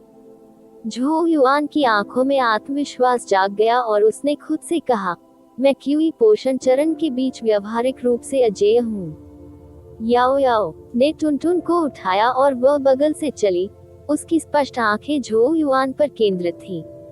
काफी समय बाद उसने धीरे से कहा, अब से आप वास्तव में पैतृक ड्रैगन शास्त्र के अभ्यासी बन गए हैं। अब जबकि पैतृक ड्रैगन शास्त्र का पहला स्तर सीख लिया गया था, इस प्रक्रिया को उल्टना अब संभव नहीं था। झो युआन ने सिर हिलाया तो उसकी अभिव्यक्ति गंभीर थी। बड़ी बहन याओ याओ, मैं पैतृक ड्रैगन शास्त्र के दूसरे स्तर की खेती कब कर पाऊंगी? प्रथम स्तर omni Python QE grade 5 genesis QE था। ये ग्रेड झो साम्राज्य में शीर्ष स्तर का हो सकता है, लेकिन झो युआन की नजरें बहुत आगे की जगह पर थीं, जहां ग्रेड 5 जेनेसिस क्यूई का लाभ शायद बहुत कम स्पष्ट होगा। यदि झो युआन पैतृक ड्रैगन शास्त्र के दूसरे स्तर grade 7 world subduing heavenly serpent qi को विकसित करने में सक्षम था, तो उसके पास वास्तव में इस दुनिया में गर्व से खड़े होने की योग्यता होगी। इस विशाल दुनिया में भी ग्रेड 7 जेनेसिस क्यूई को सर्वोच्च माना जा सकता है। याओ याओ ने टुनटुन को सहलाया और उसके लाल होंठ थोड़े खुले। पैतृक ड्रैगन शास्त्र उतना आसान नहीं है जितना आप सोचते हैं। पहला स्तर सबसे बुनियादी है और दूसरा 1 दर्जन गुना अधिक कठिन होगा। झो युआन का दिल थोड़ा हिल गया। पहले स्तर के लिए वह पहले ही सभी प्रकार की जटिलताओं और कठिनाइयों से गुजर चुका था। यदि दूसरा स्तर और भी कठिन होता, तो कौन जानता था कि वह उस तक कब पहुंच पाएगा। प्राचीन काल से केवल एक व्यक्ति पैतृक ड्रैगन शास्त्र के तीसरे स्तर का अभ्यास करने में कामयाब रहा है। झो युआन की आंखों के भाव गंभीर हो गए। पैतृक ड्रैगन शास्त्र का तीसरा स्तर grade 9 Galaxy sacred dragon QE था। ग्रेड 9, उसे सचमुच आश्चर्य हुआ कि किस प्रकार की अद्भुत प्रतिभा ने इतनी ऊंचाइयां हासिल की। ऐसा व्यक्ति निश्चित रूप से पूरी दुनिया को आश्चर्यचकित कर देगा, है ना? सच कहूं तो मुझे नहीं पता कि पैतृक ड्रैगन शास्त्र का स्तर कैसे ऊपर जाएगा, लेकिन ऐसा लगता है कि यह किसी की ताकत से संबंधित है। याओ याओ ने कुछ देर सोचने के बाद धीरे से कहा, मुझे विश्वास है कि एक प्रकार का महत्वपूर्ण मोड़ भी हो सकता है। कैसा महत्वपूर्ण मोड़? याओ याओ कुछ देर तक चुप रही, फिर उसने जवाब दिया, जिस दिन आप पवित्र ड्रैगन का आशीर्वाद वापस ले लेंगे जो कभी आपका था। उसने झो युआन को घूरते हुए कहा, ये वह रास्ता हो सकता है जिस पर आपको एक बार फिर से कदम रखना होगा, एक रास्ता जो आपका है, पवित्र ड्रैगन का रास्ता। झो युआन का दिल जोर से हिल गया और उसकी 5 उंगलियां धीरे धीरे बंद हो गईं। गहरी सांस लेकर उसने हल्का सा सिर हिलाया। मैं समझता हूँ। जैसे ही उसने अपने दिल में तीव्र भावनाओं को दबाया, उसने कहा, मैं व्यक्तिगत रूप से वह सब वापस ले लूंगा जो मैंने खोया है। फिर उसने अपना सिर उठाया और दूर तक देखा। अब उसकी आंखों में आग जल रही थी। ताली ताली। इसी समय सहसा तालियां बज उठीं। झो युआन ने अपना सिर उठाया और ऊपर देखा। केवल झो किंग और किन यू को दरवाजे के ठीक बाहर खड़े अपने चेहरे पर खुशी के साथ उसे देखते हुए देखा। वे स्पष्ट रूप से झो युआन की जेनेसिस क्यूई के कारण हुई गड़बड़ी को महसूस करने के बाद वहां पहुंचे थे। पापा माँ, झो युआन ने उसे शांत किया। वह उन दोनों को देखकर मुस्कुराया और भावुक हो गया। क्या ये ग्रेड 5 जेनेसिस क्यूई है जिसे आपने विकसित किया है? ये वास्तव में असाधारण है। झोउ किंग तेजी से आगे बढ़े और उन्होंने झोउ युआन के चारों ओर उभरते गहरे सोने की जेनेसिस क्यूई को देखा। पूर्व को भीतर की अद्भुत शक्ति का एहसास हो सकता था। ये स्पष्ट था कि झोउ युआन की यह जेनेसिस क्यूई उनके शाही कबीले की फ्लेम थंडर क्यूई से भी अधिक मजबूत थी। युआन एक अद्भुत है। किन यू ने झोउ युआन के बालों को सहलाया। उसकी अभिव्यक्ति में कोमलता और गर्व का मिश्रण था। जब झोउ युआन ग्रेट झोउ शहर में लौटा तो उसने किन यू को खाने के लिए एक जेड शिशु फल दिया था। इस प्रकार उसका रंग पहले से काफी बेहतर हो गया था। उसके गालों का रंग अब स्वस्थ गुलाबी हो गया था। वह जीवन शक्ति जो उसने पहले इस्तेमाल की थी वह भी धीरे धीरे ठीक होने लगी थी। अब जब आपने जेनेसिस क्यूई विकसित कर ली है तो भविष्य में यदि कोई प्रकोप होता है तो आप ड्रैगन के आक्रोश के जहर को दबाने के लिए अपनी क्षमताओं पर भरोसा कर पाएंगे। हमारे दिल अंततः शांत हो सकते हैं। जैसे ही वह बोली, किन यू की आंखें थोड़ी लाल हो गईं। झोउ युआन की ड्रैगन की नाराजगी का जहर 1 दर्जन वर्षों से उनके दिलों में एक घाव के समान था। सौभाग्य से वर्तमान झोउ युआन ने अंततः सबसे कठिन दौर को पार कर लिया है। झोउ युआन ने किन यू के हाथों को पकड़ लिया और मुस्कुराते हुए उसे सांत्वना दी। पिताजी, क्या हाल ही में राजा क्यूई की ओर से कोई हलचल हुई है? झोउ किंग की ओर देखते ही झोउ युआन की अभिव्यक्ति गंभीर हो गई। हालांकि वह वास्तव में पवित्र ड्रैगन आशीर्वाद को तुरंत वापस लेना चाहता था, वह समझ गया कि उसे एक समय में एक कदम उठाना होगा। इतने साल पहले जो विपत्ति उन पर आई थी, उसने पहले ही उन्हें दूसरों से पीछे कर दिया था। इसलिए अब उसे जो करने की जरूरत थी वह लगातार पीछा करना और उनके बीच की दूरी को कम करना था। बेशक अगर वह राजा क्यूई के विद्रोह को हल करने में भी असमर्थ था तो उसके लिए कोई भविष्य भी नहीं हो सकता था। ये सुनते ही झोउ किंग भौंचक्का रह गया। क्यूई मनो अभी भी शांत है और राजा क्यूई जो एकमात्र काम कर रहा है वह अपने सैनिकों को इकट्ठा करना जारी रख रहा है। मुझे डर है कि जैसा उसने घोषित किया है वैसा ही होगा। उनकी सेना 2 दिनों के बाद ग्रेट झोउ शहर में पहुंच जाएगी। राजा क्यूई स्पष्ट रूप से जानते थे कि उनके पास शहर में 3 से अधिक अल्फा मूल विशेषज्ञ तैनात हैं। फिर भी उन्होंने खुले तौर पर युद्ध की घोषणा करने का साहस किया। इस तरह की हरकतों से झोउ किंग को लगा कि कुछ गड़बड़ है।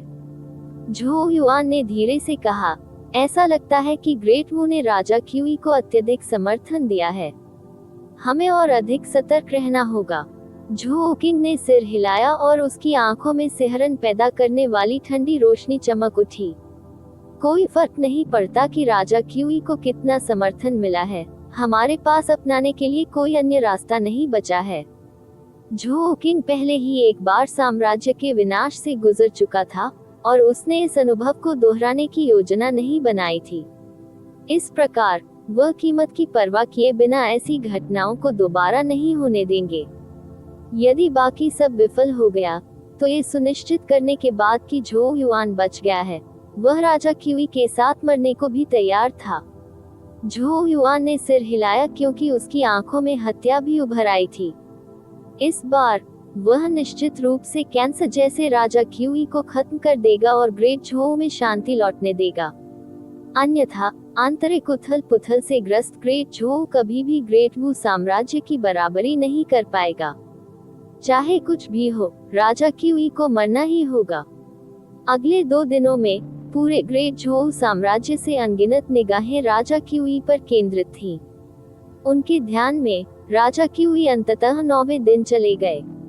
न्यू एन उपन्यास के लिए ऑडियो बुक 108com पर जाएं। जैसा कि उन्होंने अपने युद्ध की घोषणा में कहा था, राजा क्यूई ने किसी अन्य स्थान पर हमला नहीं किया। उसकी विशाल सेना सीधे ग्रेट झोउ शहर की ओर बढ़ी। दूसरी ओर कई सैनिक ग्रेट झोउ शहर में एकत्र हुए थे, जो आगामी लड़ाई की तैयारी के लिए एक व्यावहारिक रूप से अभेद्य किले का निर्माण कर रहे थे। इसके अलावा 3 अल्फा ओरिजिन विशेषज्ञ झोउ किंग, वेई कैंगलान और ब्लैक वेनोम किंग व्यक्तिगत रूप से लोगों के दिलों को शांत करने के लिए मैदान में उतरे। पूरे ग्रेट झोउ में हर जोड़ी की निगाहें ग्रेट झोउ शहर पर केंद्रित हो गई थी। उनके ध्यान में 10वां दिन आ गया। हर कोई महसूस कर सकता था कि जमीन कांप रही थी, क्योंकि सैनिकों की एक काली भीड़ ग्रेट झोउ शहर की ओर बढ़ती हुई नजर आ रही थी। हत्या की नियति ने पूरे शहर को घेर लिया। राजा क्यूई का हमला आखिरकार वैसा ही हुआ जैसा उन्होंने घोषित किया था।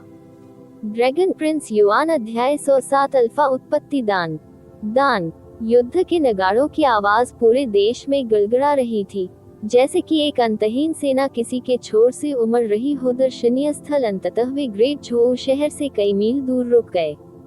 संरचनाओं के काले समूह के बाद प्रत्येक काले द्रव्यमान की दृष्टि ने किसी को भारी मात्रा में दबाव महसूस कराया, क्योंकि दम घुटने वाली हत्या की मंशा फैल गई थी। आप ऑडियो बुक्स 108 देख रहे हैं। धोखेबाजों से सावधान रहें। ये दृश्य देखकर असंख्य लोग भय से कांप उठे। विशेष रूप से ग्रेट झोउ शहर के अधिक वरिष्ठ निवासियों को 1 दर्जन साल पहले की घटनाओं की याद दिला दी गई। वो दिन भी ऐसा ही था।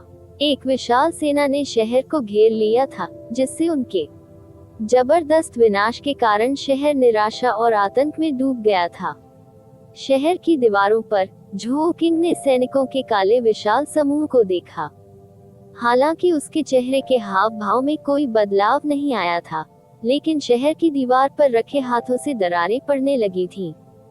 ये स्पष्ट था कि उसकी आंखों के सामने का दृश्य उसे 1 दर्जन साल पहले के अपमान की भी याद दिला रहा था। ये तब था जब ग्रेट झोउ के एक समय के अत्यधिक महत्वाकांक्षी राजा को वास्तविकता की क्रूरता ने पूरी तरह से हरा दिया था। तब से वो पिंजरे में बंद एक क्रूर बाघ की तरह वर्तमान ग्रेट झोउ में फंस गया था। झोउ किंग के अलावा झोउ युआन ने भी कई मील दूर सैनिकों की दमघोंटू काली भीड़ को देखा और उसकी आंखों में ठंडी रोशनी चमक रही थी। झोउ किंग ने गहरी सांस ली, झोउ युआन की ओर देखा और शहर के बाहर की ओर इशारा किया। युआन एर, उस समय भी ऐसा ही दृश्य था। उस समय आप पवित्र ड्रैगन के आशीर्वाद से शहर के अंदर पैदा हुए थे। शहर के बाहर राजा वू के बेटे और बेटी का जन्म अजगर और गौरैया के आशीर्वाद से हुआ था। इस बिंदु पर झोउ किंग की आंखों में दर्द चमक उठा और उन्होंने आगे कहा, लेकिन आपके पिता बेकार थे और आपकी रक्षा करने में असमर्थ थे, अन्यथा आपकी वर्तमान उपलब्धियां अब तक की तुलना में कहीं अधिक होती। मूल रूप से आपकी नियति सीधे आकाश में उड़ने, बाकी दुनिया से ऊपर खड़े होने और अन्य देशों की प्रतिभाओं को तुच्छ समझने के लिए थी। लेकिन मेरी वजह से आपके पंख आपसे छीन लिए गए, जिससे आप कीचड़ में इधर उधर भटकने लगे और यहाँ तक कि अकाल मृत्यु से भी बाल बाल मर जाते हैं। झोउ किंग की आंखों में पछतावा देखकर झोउ युआन ने आगे बढ़कर उसकी बांह को धीरे से थपथपाया और धीरे से कहा, पिता को खुद को दोष नहीं देना चाहिए। कठिनाई का अनुभव करना बुरी बात नहीं हो सकती है। सीधे आकाश तक जाने वाला एक सहज नौकायन पथ भी अच्छी बात नहीं हो सकता है। झोउ युआन मुस्कुराया, एक ठंडी ठंडक से भरी मुस्कान जो ब्लेड की धार की तरह तेज थी। इसके अलावा, यदि पवित्र ड्रैगन आशीर्वाद वास्तव में मेरा है, तो मैं अंततः इसे वापस लेने में सक्षम होऊंगा। झोउ किंग ने अपने सामने वाले युवक की ओर देखा। हालांकि युवाओं के चेहरे पर अभी भी कुछ अपरिपक्वता थी, लेकिन एक संकल्प भी था जो उसी उम्र के लोगों में नहीं था। इससे उन्हें खुद को थोड़ा कम दोष देना पड़ा। शायद ये सचमुच वैसा ही था जैसा कि झोउ युआन ने कहा था, कठिनाई वह पत्थर हो सकती है जिस पर कोई अपना ब्लेड पीस सकता है। लेकिन पिता युआन, र की योजना इन घटनाओं को दूसरी बार अनुभव करने की नहीं है। मैंने तुम्हें विकसित होने का समय देने के लिए ही इतने वर्षों तक अपमान सहा।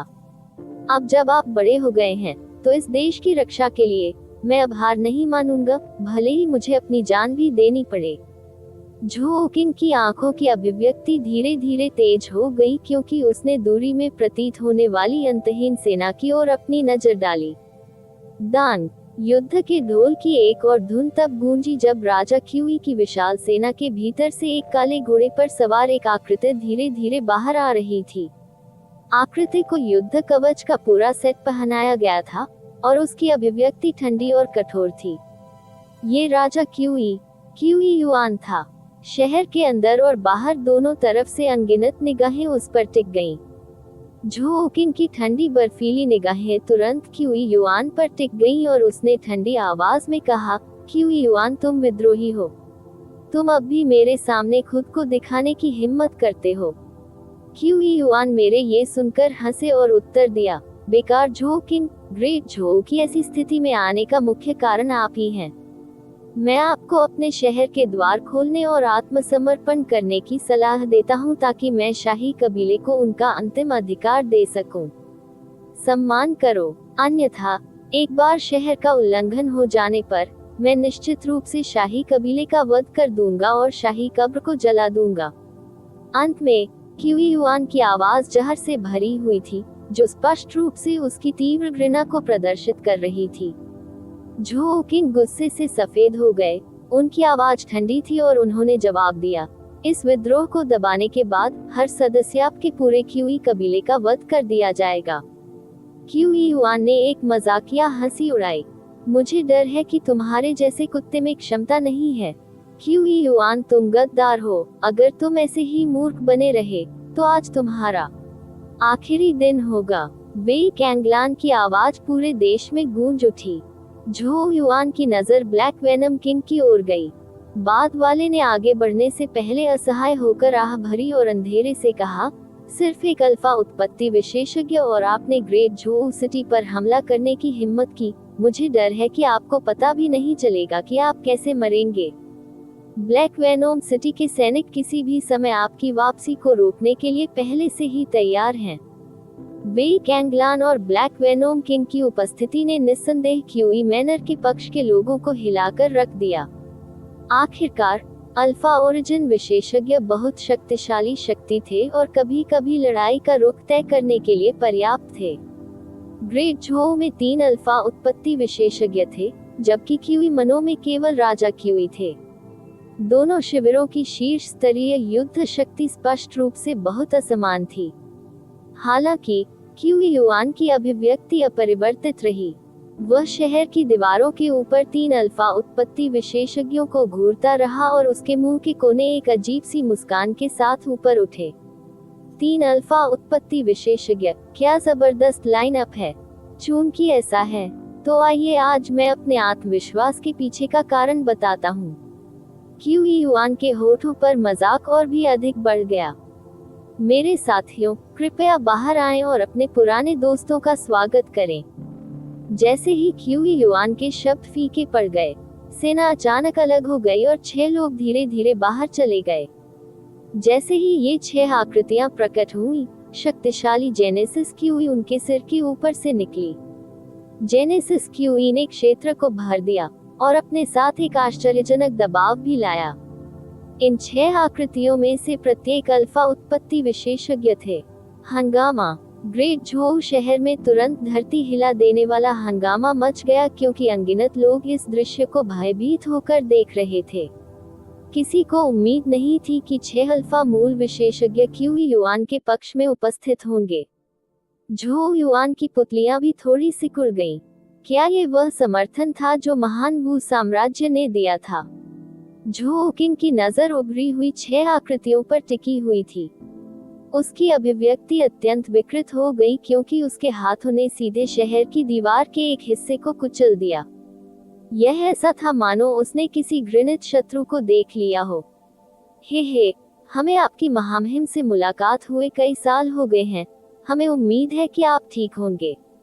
झो किंग की आदमखोर नजर के जवाब में 6 आकृतियों ने अपना सिर उठाया और झो किंग को देखकर मुस्कुराई।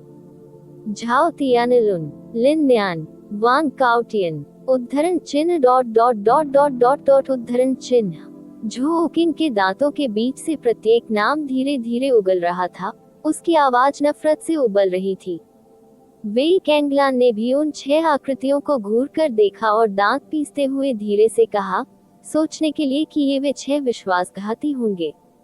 वह कुछ हद तक भ्रमित झो युआन की ओर देखने लगा और धीमी आवाज में कहा, ये 6 1 दर्जन साल पहले महान झो साम्राज्य के मंत्री हुआ करते थे। राजा वू के विद्रोह के दौरान उन्होंने हमारी पीठ में छुरा घोंपा और छिपकर हमले किए।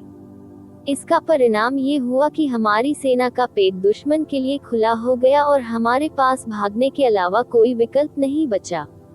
उनमें से प्रत्येक को महान भू साम्राज्य द्वारा राजा की उपाधि से सम्मानित किया गया है और वे अपने संबंधित क्षेत्रों पर शासन करते हैं।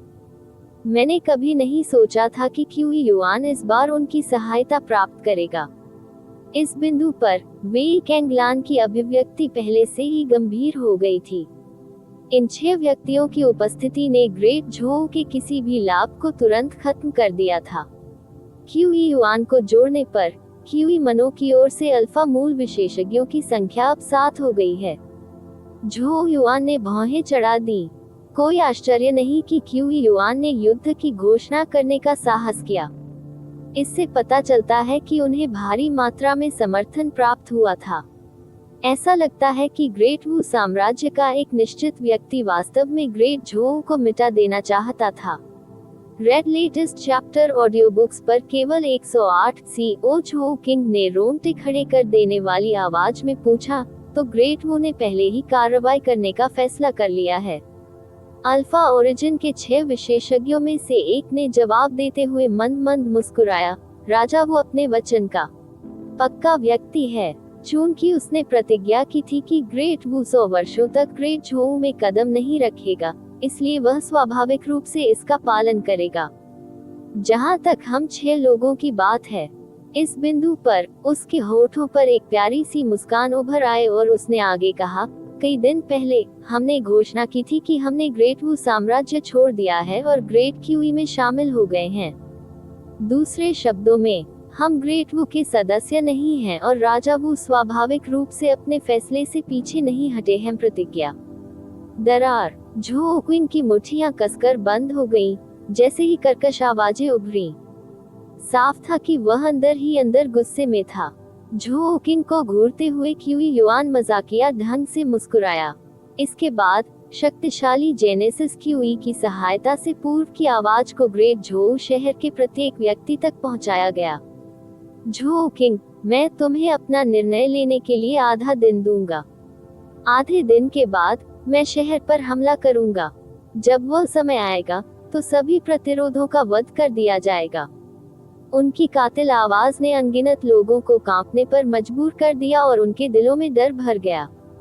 क्या 1 दर्जन साल पहले की घटनाएं वास्तव में ग्रेट झोउ शहर में एक बार फिर से घटित होने वाली थी? इस तरह के और अपडेट के लिए कृपया हमारे चैनल ऑडियो बुक्स 108 को सब्सक्राइब करें और नोटिफिकेशन सक्षम करें। धन्यवाद।